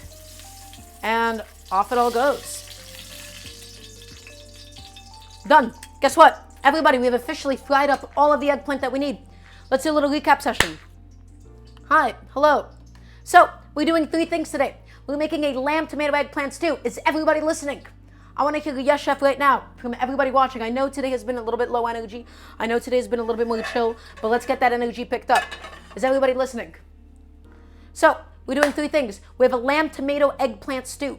In the pressure cooker at the moment, I have my seared lamb, my tomato puree, my tomato paste, my turmeric, cumin, coriander, and cinnamon going as well with the fried onions and the garlic. Okay, we just finished frying up a bunch of the eggplant, and we did this separately to the pressure cooker because we didn't want these things to turn into mush. We have all of these beautifully fried pieces of eggplant. We put them on a wire rack so we can let any excess oil essentially drip off of them. Okay, because we fried them, they're full of fat, they're gonna soak up all that delicious olive oil, and we're just letting these things strain off naturally. We got 2 more things left to do. We gotta make the rice, and we gotta make the yogurt sauce for today. We're gonna make the rice with turmeric, with onions, with garlic. It's gonna be really tasty. We're gonna fill it up with herbs because I have a bunch of parsley and dill that I wanted to get rid of. So let's get started. While the eggplant is just chilling out, we don't need it. We don't need it until the lamb is done cooking. So let's get back over here. And let's start talking about the garlic. So, or the onion rather. This is going to go into the rice. For the rice itself, I kind of want a slightly smaller cut onion. Okay? Because I don't want massive chunks of onion. I want the onion to effectively melt in. So, I'm making a bunch of really, really thin parallel incisions into the onion, but I'm keeping all of it together with the root intact. This is 1/2 of a red onion. You can use any kind of onion that you want. It's going to make the rice really nice and sweet. Okay, and now let's continue. And we're going to now just finely dice it. Again, the goal of this is for the red onion to melt into the rice. Not for us to get big chunks of it or anything, because it's not all about the onion in this case. Okay, we want to make sure it's not too selfish. It's gonna make the rice nice and sweet. It's gonna make it all nice and aromatic. It's gonna be great. Okay. Almost done. Finish slicing all that up. Excellent. In fact, the only thing I'm going to do is I'm going to move this pan of oil out of here, and I'm just going to adjust the sheet tray slightly. Oh, excuse me. And so for the guys, we're going to end up frying up the onion. We're going to fry the turmeric and everything. It's going to make it really, really delicious. And we're going to cook up the rice. It's going to be good. So, adding all of this into my lovely little bowl that I have set aside here. In it goes. And I'm thinking for today, I have some basmati rice. I might be using the basmati. Yeah, I have some basmati rice. This will be a really nice way for us to get rid of it. Okay. So, all the red onion goes in here. Excellent. Let's also portion out some extra turmeric that we will end up needing. Let's just get that portioned out now so we don't have to worry about it later on. Where did my turmeric go? There it is. Excellent. Let's get a little condiment bowl for it. Does anybody have any questions during this process? I'm also very excited to plate everything at the end. I feel like I don't get to often say that, but I just know this whole thing is going to look really, really pretty afterwards. So, 1 big spoon of turmeric. Again, this is less flavored and more of just giving the whole thing a really nice, beautiful golden color. Okay? We don't need any more past that. We're keeping the rice simple.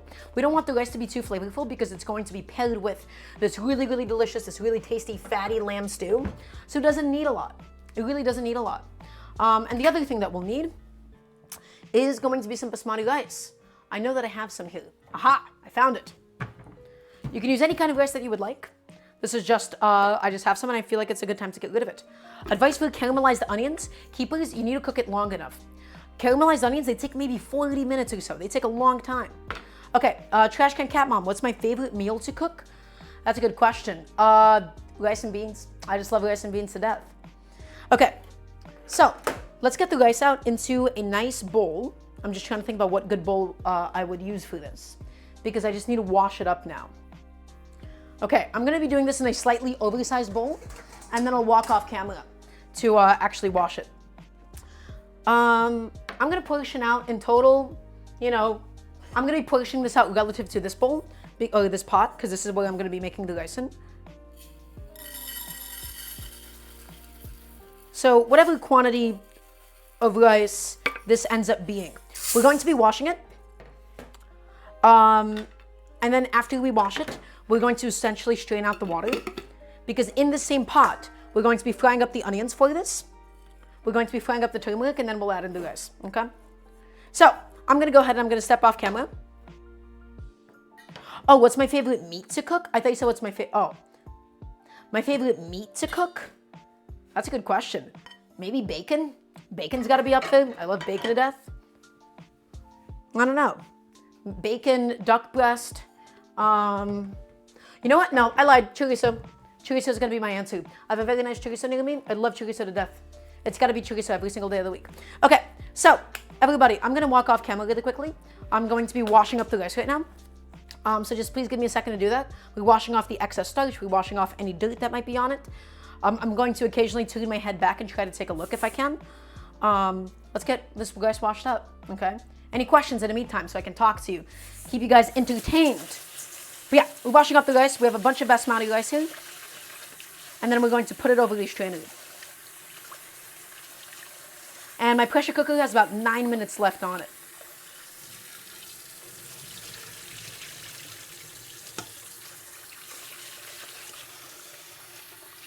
Don't get lost, Chef. I'm working on October's. No, guys, I'm still here. Please don't say goodbye because if anybody joins in, they'll think I'm done with the stream. I'm still here. I promise. I promise. Okay. Rice, we're washing it up. We're rinsing it up. We're just going to keep it going until the water is nice and clear. And then I'm going to set it over the strainer to make sure it doesn't soak in any excess water.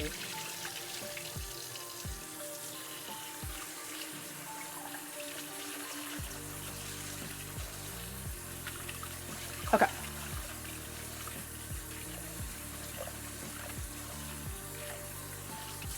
Keep it going, keep it going.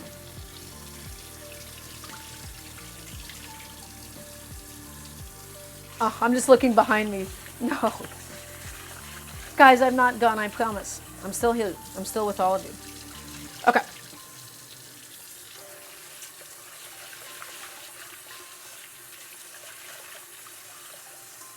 All right, I'm just about done washing my rice. And now all I'm going to do is I'm going to pop it over this strainer and let it chill out.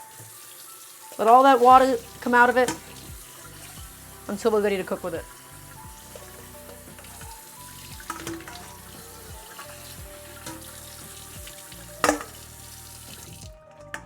Excellent.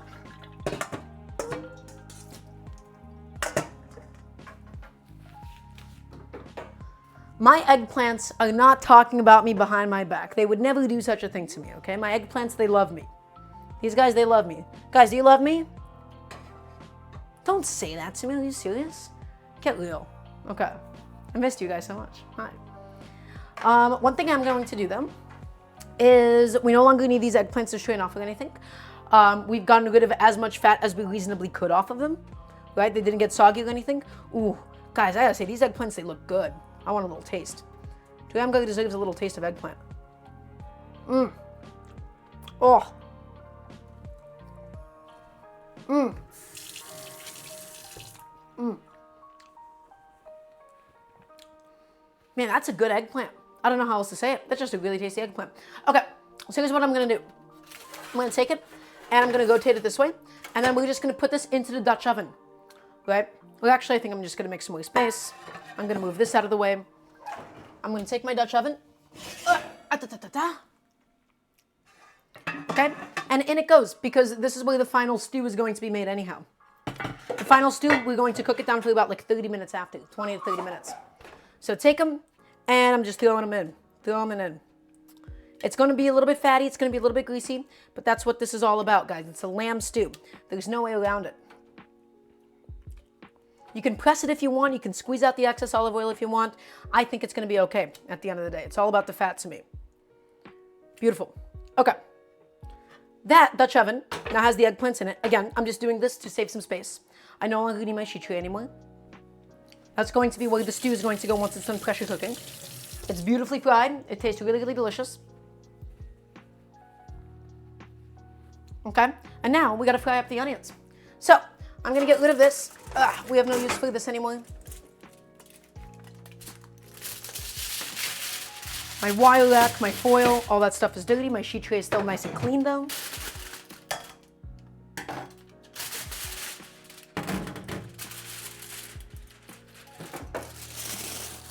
Excellent.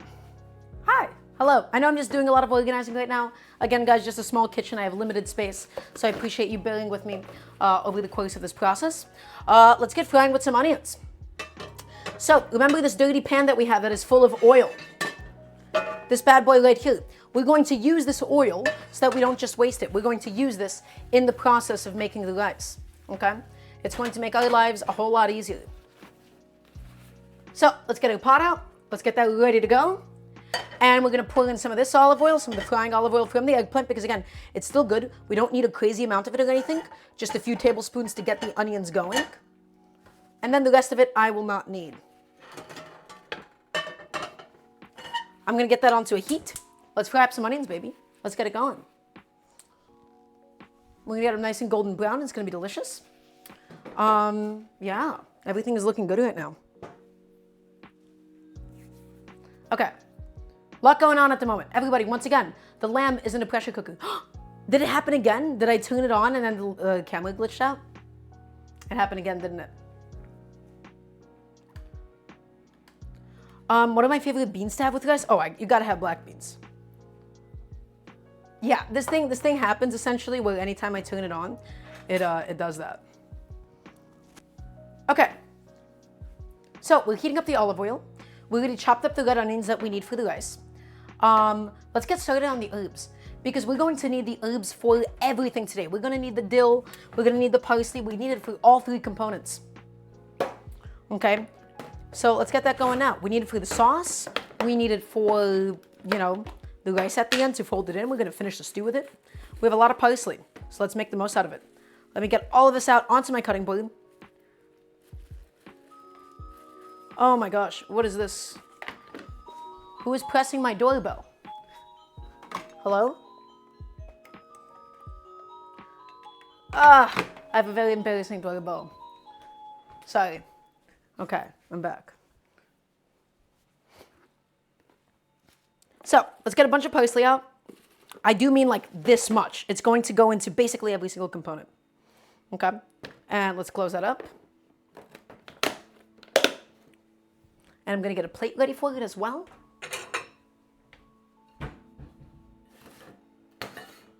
It's not HelloFresh. I promise you I have not been using HelloFresh this whole time at all. Do not spread blasphemy against the Daramgar synagogue. Okay, we're heating up the olive oil for the onions. That's going to be ready in just a moment. At the moment, all I'm doing is I'm getting rid of some of the stems for the parsley because I don't love the texture of it. We just want to get rid of like the really, you see these big thick stems? Those are the ones you really just want to get rid of. Okay? So just going through it all, processing it up. Excellent. The pressure cooker is about to be done in about a moment's time. Looking really good. Everybody following along so far? We're gonna get that olive oil nice and hot. We're gonna make the rice from it. It's gonna be great.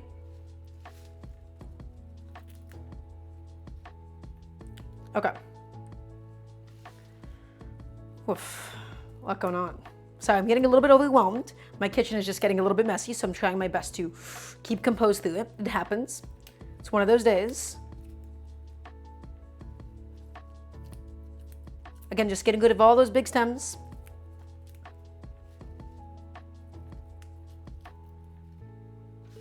Okay, that's mostly everything. Just still going through it.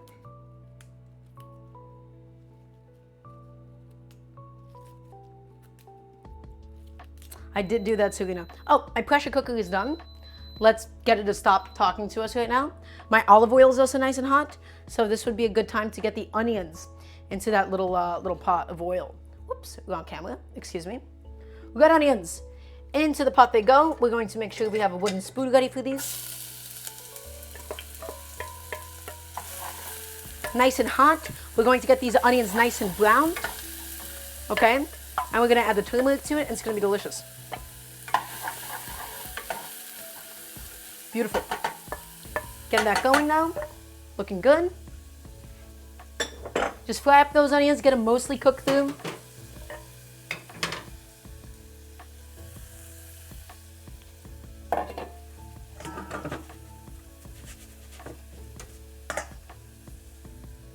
And let's hit them with a little bit of salt. I'm going to also release the pressure on my pressure cooker while we wait. Where's my salt? There it is. Sweet.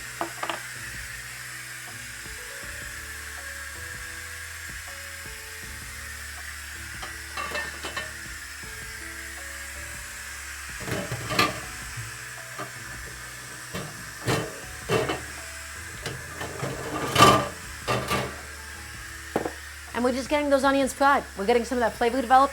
We're getting them nice and golden.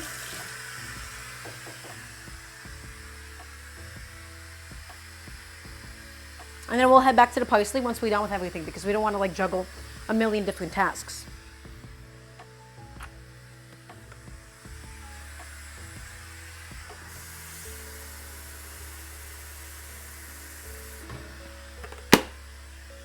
Okay. Onions are frying up beautifully. And all that olive oil that we used from the eggplant, so we're repurposing it. We're not wasting anything here. Okay. It's going to be nice and aromatic. We're going to finish the rice with a bunch of herbs. We're going to fold in the dill. We're going to fold in the parsley. It's going to be really, really tasty stuff. And I guess in the meantime, we can just continue picking off the stems because we do have quite a bit of stems to process. We don't want parsley stems in this. We just want the really nice leaves. The stems, again, I don't love the texture. They're a little bit too fibrous. It's a lot of parsley. This is a ridiculous amount of parsley. I'm not sure if you guys can tell.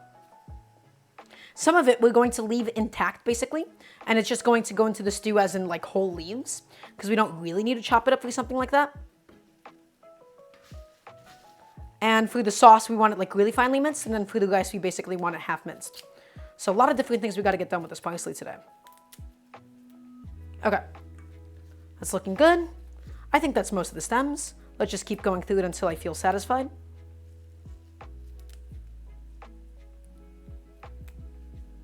Again, I know I'm juggling a lot of different things. Normally, I'm not this disorganized. I think I might have bit off a little bit more than I can chew today with how much stuff I have to do, but that's okay. That happens. Okay, let's go back to the onions. Again, we want to keep them stirring. We want to make sure that we're never burning our lovely little good onions here. They're so good to us. Why would we do that to them? Okay. They're almost done to a point where I'm satisfied with them. We don't need them like deeply caramelized. We just want like a slight golden brown on them. We'll add in the turmeric. We'll add in the rice. We'll add in some water. And then we'll just let that go. We'll let that cook. I'm just going to get a lid ready for it. In the meantime, ready for this pot. Actually, I don't know where the... Oh, there it is. Oh, it's behind me the whole time. Sweet. I see.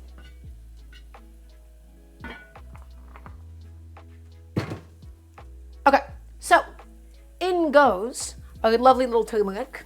And again, we don't want to scorch the turmeric. We just want to fry it up a little bit alongside the onions. In it goes. Smells incredible at the moment. Okay, and now we have these lovely little turmeric onions. We're going to shut off the heat for now. And we're going to add in all of our rice that has been properly and thoroughly washed, our basmati rice. And we're just going to make sure that the onions are mixed through. You want to make sure it's not wet at the stage so you don't get like gloopy, mushed up rice. But we just want to fold in the onions. We want to make sure it's all evenly incorporated through.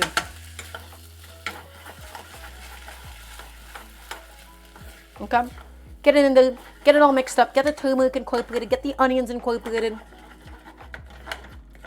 In fact, we might even do it, no, we're not gonna do chicken bouillon. It'll be okay, we'll keep it nice and clean. So turmeric, onions, a little bit of salt. We don't need too many big flavors in something like this, because again, this is all gonna be about the stew for today.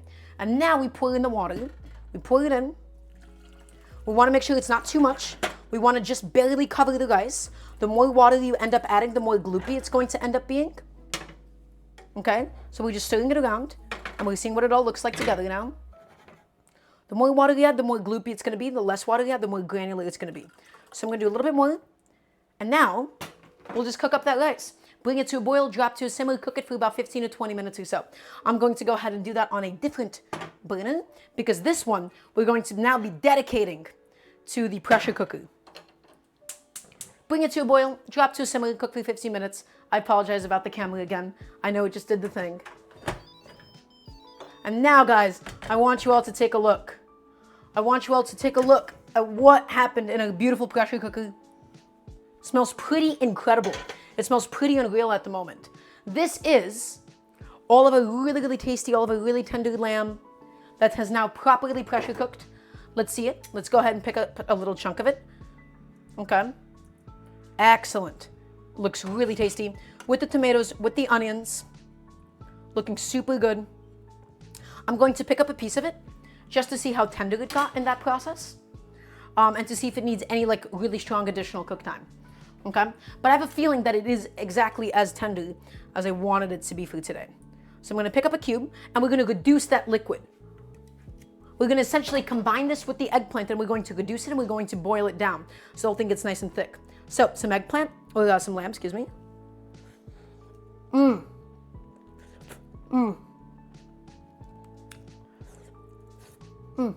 my God. You're getting the spices, it's super tender, and now it's time to concentrate the flavors because it's really diluted from all that excess liquid that's in the pot. Let's get it all into the Dutch oven now. And we want to essentially boil this down. We want to get the eggplants a little bit softer. We want to get everything nice and integrated with everything. So let's just take it, and we're going to be occasionally picking out a little bay leaf. Take it, scoop it, and into the Dutch oven it goes. Take it, scoop it, into the Dutch oven it goes until we're done with all of it. Excellent.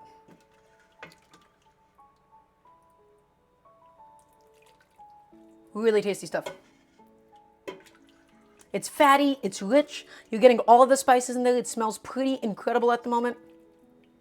That's what I'm talking about. That's exactly what I'm looking for from this. Okay, we've gotten to a point where I can probably just dump the rest of it in. Okay. So take it, and in all of it goes. Just try to get nice and close to it. It doesn't like splash you too much. There you go. And let's get that all onto a nice boil now. Let's get it cooking. Let's get it reducing. We want this whole thing to get nice and thick from all of the tomato that we added, from the eggplant, from everything. We just want to be able to concentrate all of the lovely flavors that we have inside. And I'm just going to be occasionally picking out the occasional bay leaf.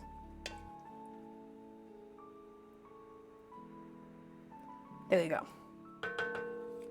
Everybody, take a look. Look at our pot. Look at our pot of stew. Oh my God, it did it again? I'm so sorry. Okay, guys, one day I'm going to fix that. I don't know how to fix that yet, but we will fix that problem one day. Everybody, little recap session. The lamb has finished pressure cooking. We had lamb shoulder. We browned it in a bunch of olive oil. Is everybody listening? We had a bunch of lamb shoulder. We browned it in some olive oil. We had some onions. We fried it in that fat. We added in some cumin, some coriander, some turmeric, and some cinnamon. We added in some garlic. We added in some tomato paste. We pressure cooked all of that down with some blended tomatoes. Then we add some eggplant. We fried it in olive oil. It finished pressure cooking. We added the eggplant to this, and now the goal is going to be to get the whole thing to reduce down, to get the whole thing really nice and intense. It's going to be fatty. It's going to be full of spices. We're scraping up the bottom, and the eggplant's going to be nice and sweet throughout all of it. That is what I'm talking about. That is a beautiful stew that we have in front of us. We just want to get the whole thing a little bit thicker. Okay? And we currently also have rice going in a pot. We currently have rice going. So the rice was some basmati rice, some onions, some turmeric. We added in some water, and we're going to finish it with a bunch of really fresh herbs. And we're also going to make a yogurt sauce for everything at the end of it. So the rice, it's coming up to a boil. We're going to get it up to a confident boil. We're going to drop it to a simmer, and then we're going to cook it for 15 to 20 minutes. And yes, I am playing Tekken 8 as soon as somebody buys it for me, because it's expensive. It's a lot of money right now. Okay. Oh, some clove in there would also be really nice. But yeah, this is a little bit more Persian than anything else. So the rice is boiling. We're going to drop this bad boy down to a simmer, and we're cooking that for about 20 minutes. And now I just got to get my stuff together. My kitchen is a bit of a mess at the moment. I just have stuff and dishes all over the place. Let me just get some stuff together, and then we'll finish making the sauce.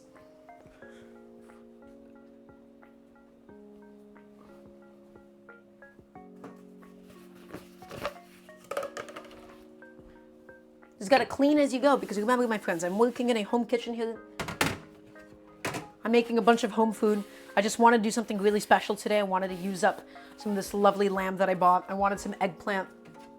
Can't really go wrong with the flavors that we have going on.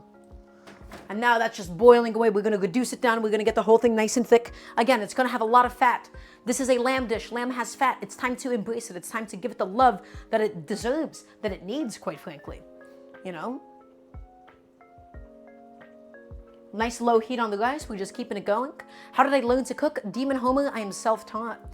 I taught myself how to cook, and I'm here to teach you all how to cook. So if you have any questions, you know, this is a very good time to do so, to just ask away. Coriander seeds, no longer any use for these bad boys. It's done its job for us. Yeah, I'm entirely self-taught. I've been cooking since I was about 7 years old or so.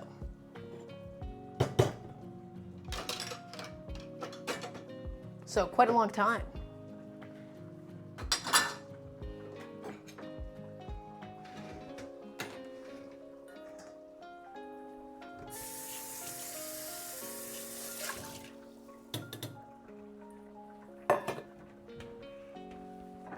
Okay, and this big plate.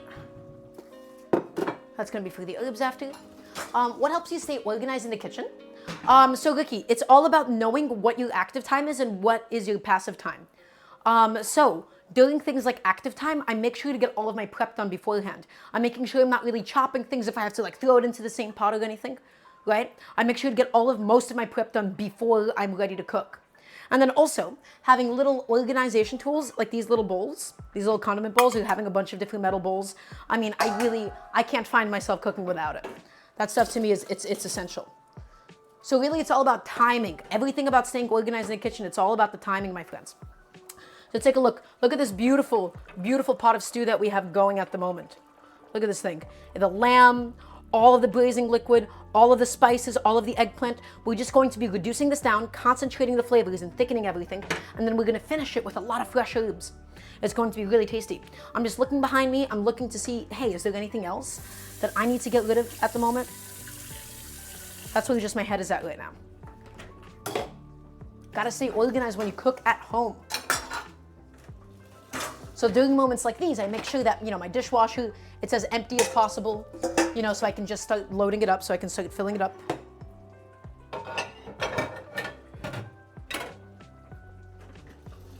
Okay. That all looks good. And all of this is just to get the eggplant fully cooked through, to get all of those flavors nice and concentrated, evaporate any excess moisture. Okay. Gorgeous. We'll also taste it. We'll also give it a little taste to see how it's going. Was there anything that I struggled on as a beginner October? That's a good question. I mean, I struggled with a lot of different things as a beginner chef, right? So, really, so the biggest thing that I would say I stopped being a beginner chef. I've cooked for a very long time. I've cooked since I was 7. I would say I stopped being a beginner chef when I was 16 or 17. Because that's when I started applying real intentionality or philosophy to what I do. My entire angle of why I cooked fundamentally changed. I stopped cooking to impress people. I stopped doing dishes that were ceremonial. I stopped trying to make the best version of something. I started cooking with intentionality and philosophy and method. Specifically, I started thinking, how do I make my food actually meaningful? And so for me, that was, how do I figure out what kind of dishes are optimal in a home setting? How do I figure out how to make them as best as possible in a home setting? How do I make them realistic in a home setting? So I stopped doing things like steaks at home. I stopped doing like elaborate pastries at home. I started really, really fundamentally thinking, what is my relationship with food? Okay? And how do I make this accessible in a home setting? And how do I teach other people how to cook at home? And that's what it means for me to actually become a really good chef. Because it's not about making good food. For me, it's about making meaningful food. And for me, what is meaningful is I want to teach people how to cook at home in a way that isn't wasteful, in a way that is using fresh produce. Because I think the way that people cook at home, the majority of, let's say, like 20 to 30 somethings, is fundamentally incorrect. It's flawed, and it needs a lot of help because they get taken advantage of by, a lot of like modern supermarket constructs. Right? The modern supermarket system in a lot of ways is really, really flawed. It's really expensive. And cooking at home can be hard without some guidance. And so that's what I want to do.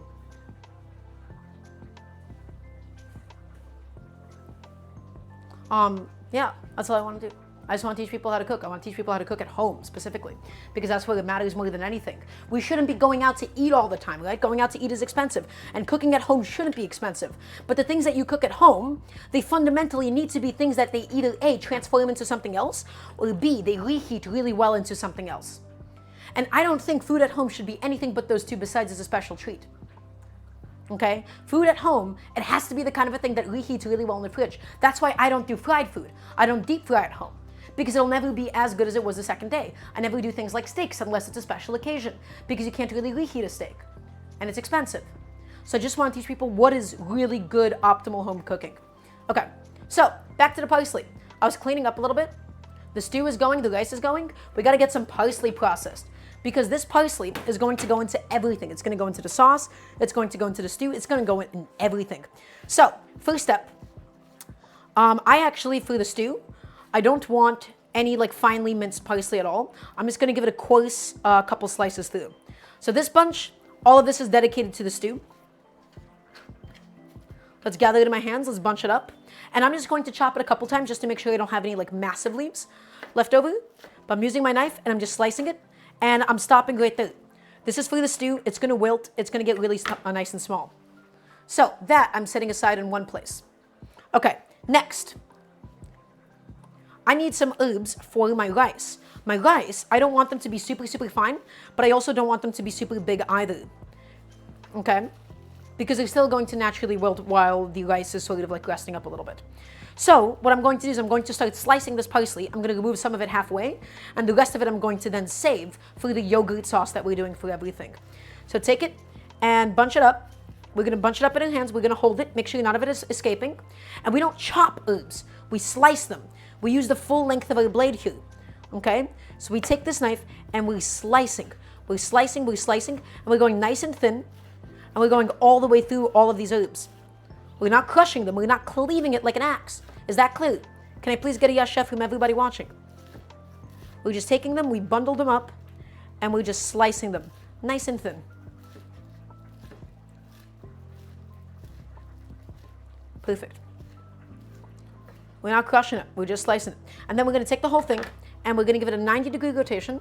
just like so. And we're going to keep slicing. And then I'm going to take some out now, and these are going to be the herbs dedicated for the rice. And the rest of it is going to be the sauce herbs, which I wanted really, really nice and fine. Again, all of this, guys, all of this, I'm showing up how to use a bunch of parsley. If you have a bunch of parsley at home, this is a really nice way of using all of it up. Okay? All three of these dishes, all the three components for today's food, is going to have these lovely fresh herbs in them. And then the rest of this parsley, I'm going to take it one more time. We're just going to gather it up, and we're going to just do another thin pass through. Thin pass through. I want nice, finely minced parsley for the sauce. I want it to incorporate, to integrate into the sauce. Okay? Is that clear? So, keep it going. Almost done. Take the whole thing, bundle it up yet again, and slice through. The stew is going the whole time. It's reducing. It's getting nice and concentrated. It's getting nice and delicious. Okay. And I'm going to get this parsley, and I'm going to set it aside. So, everybody, once again, we have three kinds of parsley. The coarse parsley, that's going to go into the stew directly. The medium chopped parsley is going to go into the rice. And the finely minced parsley, this guy right here, is going to go into the sauce. Okay? So that we're getting different textures and different expressions.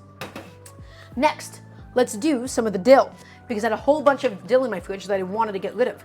That was one of the points of what I was making today. I'm giving my stew a little stir, just making sure nothing is scorching at the bottom, and we're going to give the whole thing a taste in just a moment. It's probably going to need a bunch of salt. Okay? So, let's do some dill.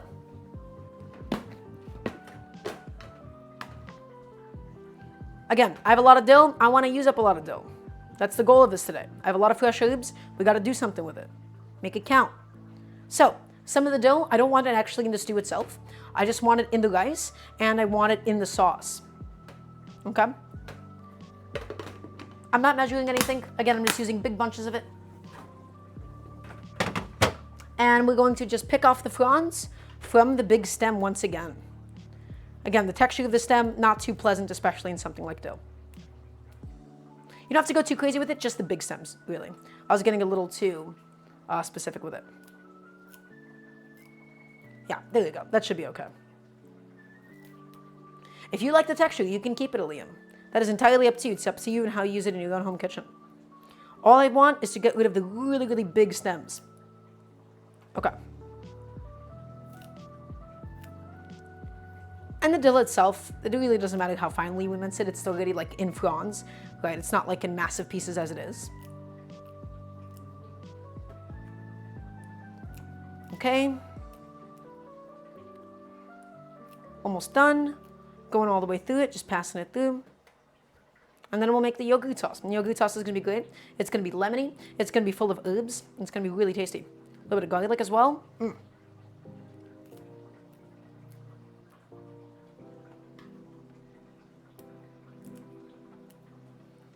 Okay.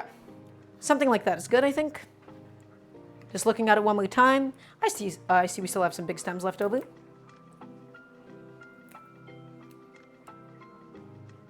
But again, we're not getting too crazy with this. That should be fine. Same exact idea. We're going to take it, and we're going to bundle this up in our hands. And we're going to, once again, just give it a nice little mince through. Using the full length of our blade, we're not crushing any of these herbs. We're slicing it up. It's going to make the whole thing really nice and fresh and herbaceous today.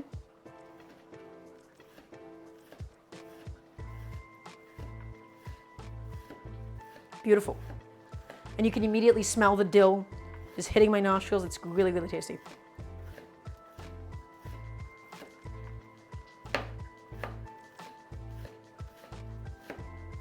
Look at all that dill. Gorgeous. Okay.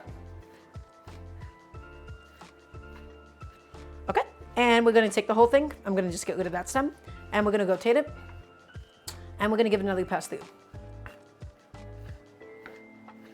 Just keep going. Nicely slice it up, my friends. Be nice and gentle, nice and delicate. We don't want to be too aggressive. We don't want to crush it. We don't want to do this. We don't want to chop it. Just want to slice it up.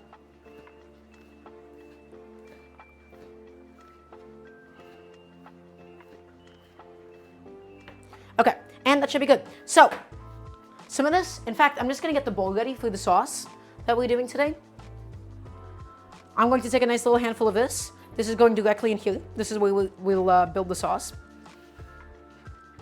Again, I want a lot of really, really fresh herbs. And I'm actually going to take the finely minced parsley as well. That's all dedicated for the sauce. Again, I wanted something really, really fresh, really saturated with herbs. And the rest of the still is going to go towards the rice. So I'm setting that aside, I'm setting that behind me. Make sure we're not wasting anything, just scraping all of it up. Okay, guess what?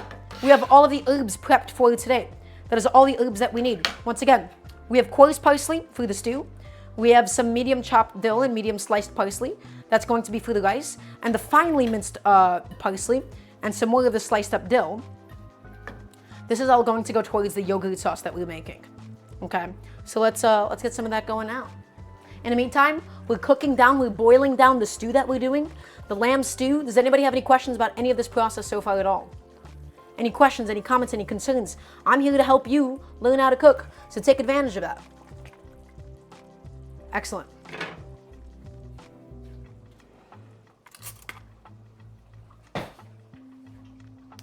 Hi, Tuna. Welcome back. I am going to taste my cooking liquid. It's going to be super fatty. It's going to be super rich, but I just want to see how it's doing in terms of flavor.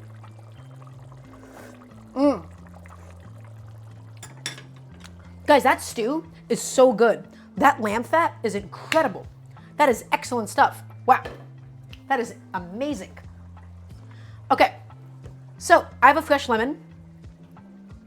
I'm going to need some of the lemon zest. And we're going to do about half a lemon's worth of juice. So let's get some of that going right now. Well, welcome back to it. It's good to have you. How long is this stream today? Whoa, we're already like 2 hours and 12 minutes in. So, into this bowl, we're going to go ahead and grate up some of the lemon, right? So the zester, nice little microplane, because again, a lot of the aroma comes from the lemon skin itself. And we're going to just zest it up. We're going to get it in there.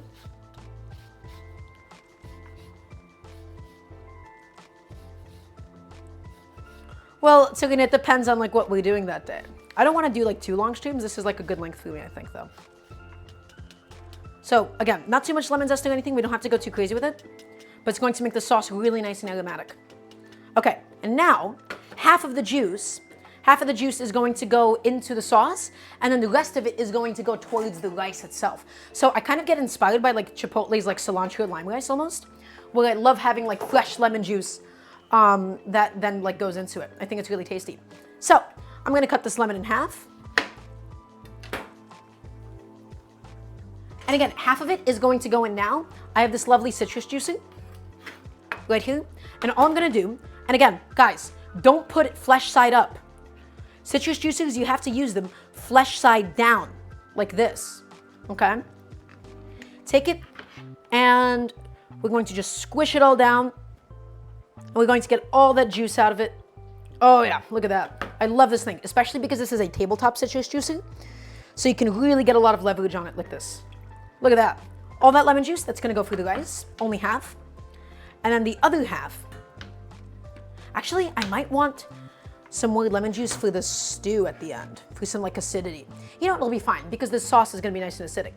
So this is the lemon juice, and this all goes into the sauce that we're building here. Finish squeezing it a little bit more. Excellent. So now, so far, we have the lemon zest, we have the dill, we have the parsley, and we have half a lemon's worth of juice. Beautiful. And the stew is going in the meantime. It's looking incredible at the moment. We're just giving it a stir, making sure nothing is squelching on the bottom or anything. Oh, look at that stew, guys. Look at that stew. That stew is no joke. Not even Studio Ghibli can make it look that delicious. True, guys. Please, some compliments on this shot. Some compliments on that pot. I think it looks really nice, doesn't it? I think it looks quite special. But that's just me. Okay. And guess what? The rice has about 3 minutes left on it. I do want to peek at it just to make sure it's not like squelching on the bottom or anything. Give it a little taste. It could definitely use the 3 minutes. It's a little too toothsome. It's a little too close. But with the rice, we're going to finish it with the herbs, the lemon juice, and then we're going to fold it in and let it steam all together for a few more minutes. Okay, so back to this, or rather back to everything. We're going to do one more clove of garlic that I neglected to do yet. We're going to use, because I already have the microplane out, we're just going to use the microplane.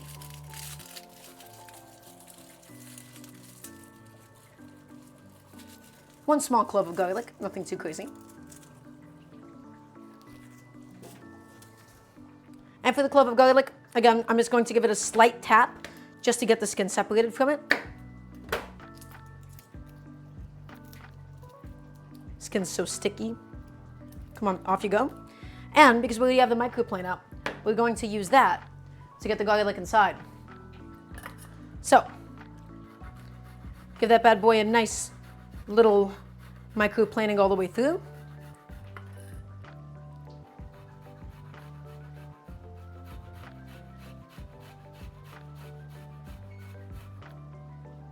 Excellent. And we are going to use a little spoon just to get all of it out from under it. And again, that microplane, it's going to make the garlic really intense. We only need the one clove for something like this. Excellent.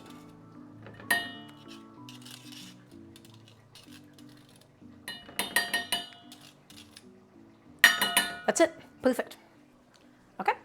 We are now officially done with the microplane, and the rice has now finished cooking. So, everybody, are you ready to see how we finish the rice? I'm going to show you exactly how we finish the rice. Let me show you what we do.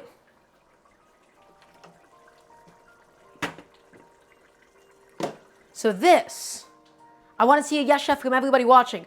This is our gorgeous turmeric rice. Okay? And now we have one more step to finish it up. We're going to hit it with some salt. A little bit, because again, the stew is going to be nice and salty. The yogurt sauce is going to be a little salty. We don't need too much.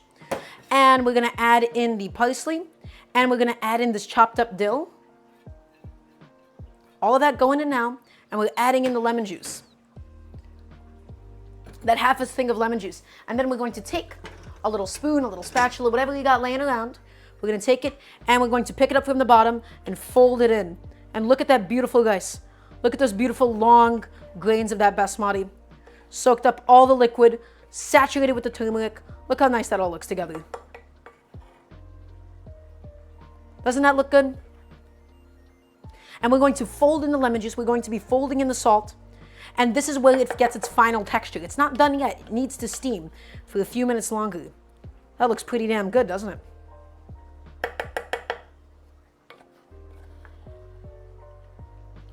I should be cooking with basmati more often. I just like using haigu rice for a lot of things now. Again, I'm just distributing the herbs to make sure I'm getting like no big clumps of them, no pockets of them. You just want to make sure that your parsley, your dill, that it's nice and all over the place. So good. Okay. That's amazing. So we're gonna chest until they got brown enough. So that was like 5 minutes of frying in the olive oil. The onions, the olive oil, and now the final step is we slap a lid on it. We slap a lid on it and we let it sit for 5 minutes or until we're ready to eat, because the steaming is how you get rid of that last little bit of toothsomeness from the rice. Okay? It's a very important step. We're letting it sit now. And we're just stirring up the bottom of the stew. In fact, we could probably stop cooking the stew. The eggplants are exactly where I want them to be. Let's go ahead and look at the stew. We're going to give it a taste, and we're going to salt it. So let's go ahead and look at that right now. Look at my stew, my friends. I just shut off the heat, and I'm going to give it a little sip of the broth. See where it's at. Delicious, but the thing that is missing is going to be the parsley. Yes, and it was the same olive oil as the eggplant. Yep. The parsley we're adding at the end. We want it to get a little bit soft, but we don't want to cook it to death. And then we got to hit it with some salt. The eggplant was salted. A couple components we salted, but not completely. So, big pinch of salt. And we're going to take our spoon and we're going to mix it all in. And that, my friends, is the eggplant lamb stew. Look at it go. That's what I'm talking about. Gorgeous. And you want it salty enough to compensate for the rice, okay? Because the rice isn't particularly seasoned. Amazing. Okay, everybody, you ready for the final component? And then we'll assemble and eat. Let's finish making the yogurt sauce. So we've got one last thing left to do. Let's finish up the sauce. So this is my bowl of the lemon juice, my garlic clove. And now all we got to do is add some yogurt. I have some Greek yogurt, and we're just going to spoon some in. We can also probably do a splash of vinegar if we feel like it's not acidic enough, but we'll see. We'll see where it's at in just a moment. So once again, lemon zest, garlic, okay, dill, parsley, really, really fresh, really aromatic, really delicious. And now, 1, 2 big heaping, whatever these are, of yogurt. Okay, maybe 3. And we're going to take it and we're going to stir up the whole thing. And we might do a little splash of vinegar more. We might do a splash of lemon juice more, just for this to get to the right consistency. Take the whole thing and mix it up. The lemon juice is going to slightly dilute it, but again, I want this thing to be creamy. I don't want it to be like a thick, chunky yogurt or anything, you know? And this would be better if we did this earlier and we let it sit, because that way the garlic would be able to lose some of its pungency. Let's do some salt in here, so it's not just straight unseasoned yogurt. Let's get a bunch of salt. And I might do a splash of vinegar. Let's do that now. Just for a little bit of acidity, just to thin it out. And we might want some water until we get the peak texture as well. So just, and I do mean a splash. Splash of that going in now. And take the whole thing and mix it up, because we want it tangy. We want it acidic. We want it to be able to balance it out really nicely. And no, the yogurt I find doesn't separate that much. Yogurt is nice and stable. The yogurt will not separate with that bit of acidity. So look at it, beautiful. Saturated with all those herbs, really, really nice. Mixing it up now. Getting all that garlic, all that lemon zest, all that lemon juice, a little bit of vinegar. That's good. That is so good. Now, that's really, really thick. I feel like I do want to slightly thin this out with a splash of water. Let's do a little water in here. But that is amazing. 3 splashes of water or so. And let's get it mixed up. And that's going to be my sauce. Maybe my bowl's too small. It's kind of like flying out of the bowl at the moment.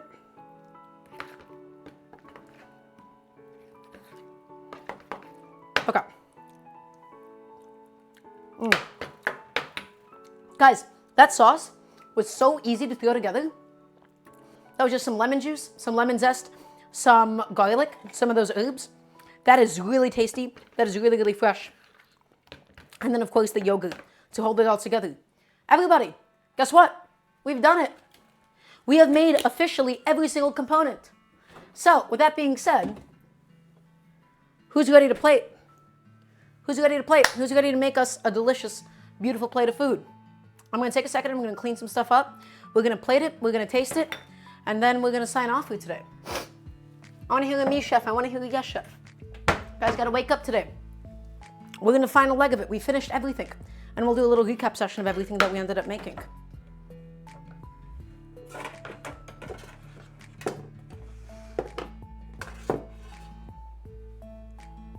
You guys did it. I'm so proud of all of you. Oh, everybody got so quiet. What happened? It's okay. I'm not that upset at you. Only a little bit. Okay. So let's think about plating. Do we do this in a plate or a bowl? That's what I'm trying to think about. Because I'm not entirely sure what's the best course of action at the moment.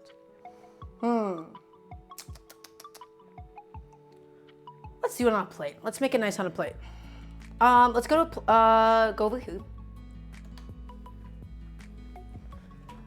Let's get a plate going.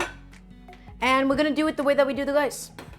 You know how we do the rice? We take a cute little bowl and we fill it up and then we turn it upside down. And that's how I like plating up my rice.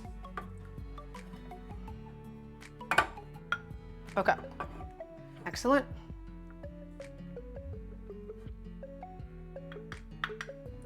So, Everybody, take a look. We've got a nice portion of rice going. And we're going to take it and we're going to invert it and put it in, just like so. Oh no, that actually didn't come out so good because this side is kind of all exposed. I didn't pack it in tight enough.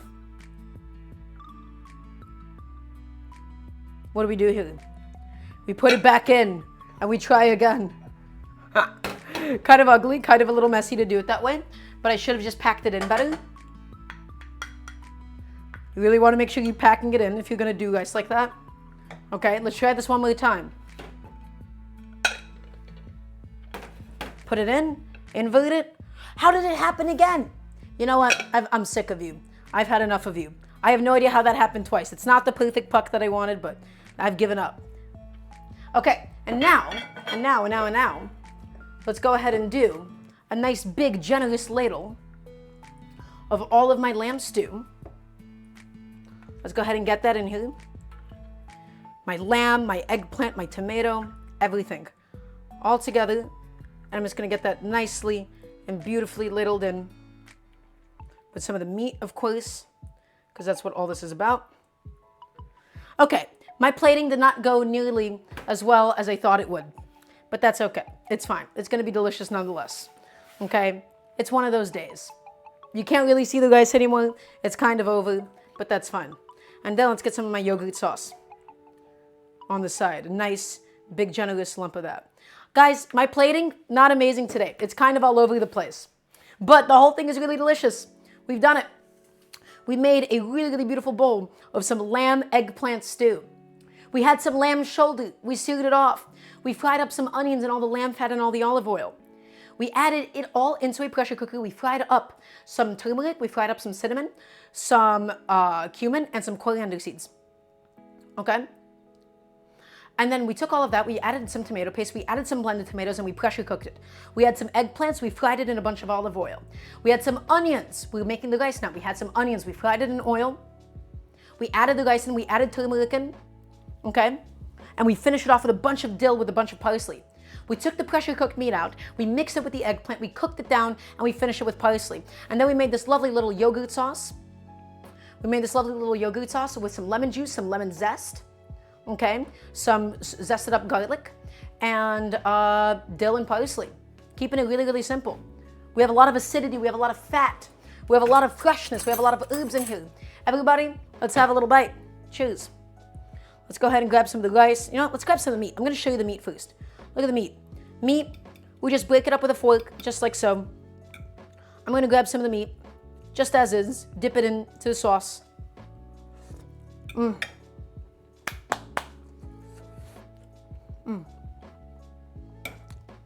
Oh my God.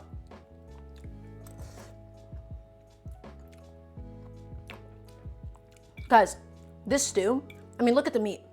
The meat is so tender. You get it with some of the sauce. Look at this beautiful turmeric rice. It's just soaking up all of the fat, all of the cooking liquid from the stew. Oh, that is really good. Also, hi, Sunny Peach Crush. We're eating now. You came in so late. Look at this eggplant. Look at this lovely eggplant. This eggplant is so tender, but it's not completely mush. That eggplant is so creamy.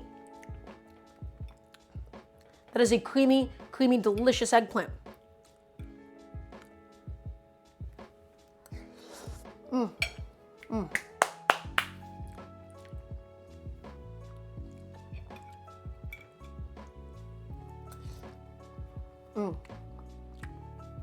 That's good.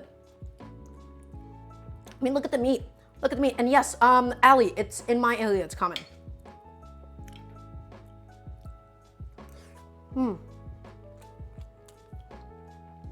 Guys, that lamb is so good. That is so tender. That just melts. The rice is just full of herbs. The sauce is acidic. It cuts through it all.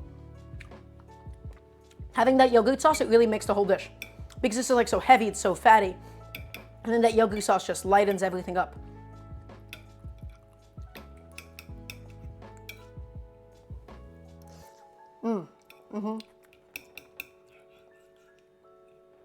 That's what I'm talking about.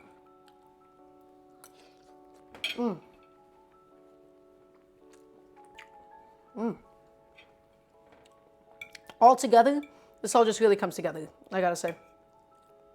Like every single component here just flows into each other so well.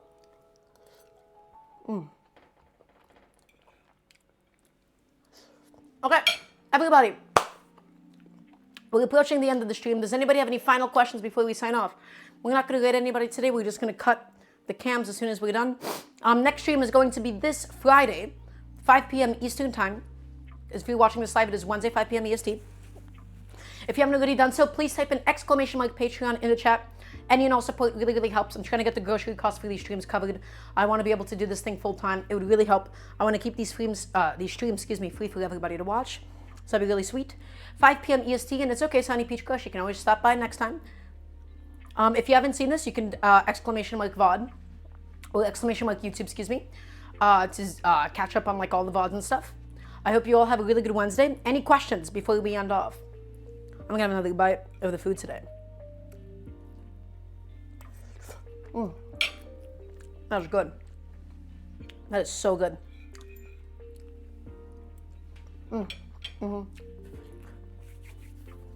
Okay, I'll see you all on Friday. Thank you, everybody. Good night. Have a really good rest of your Wednesdays. And see you in just a couple of days. Bye-bye.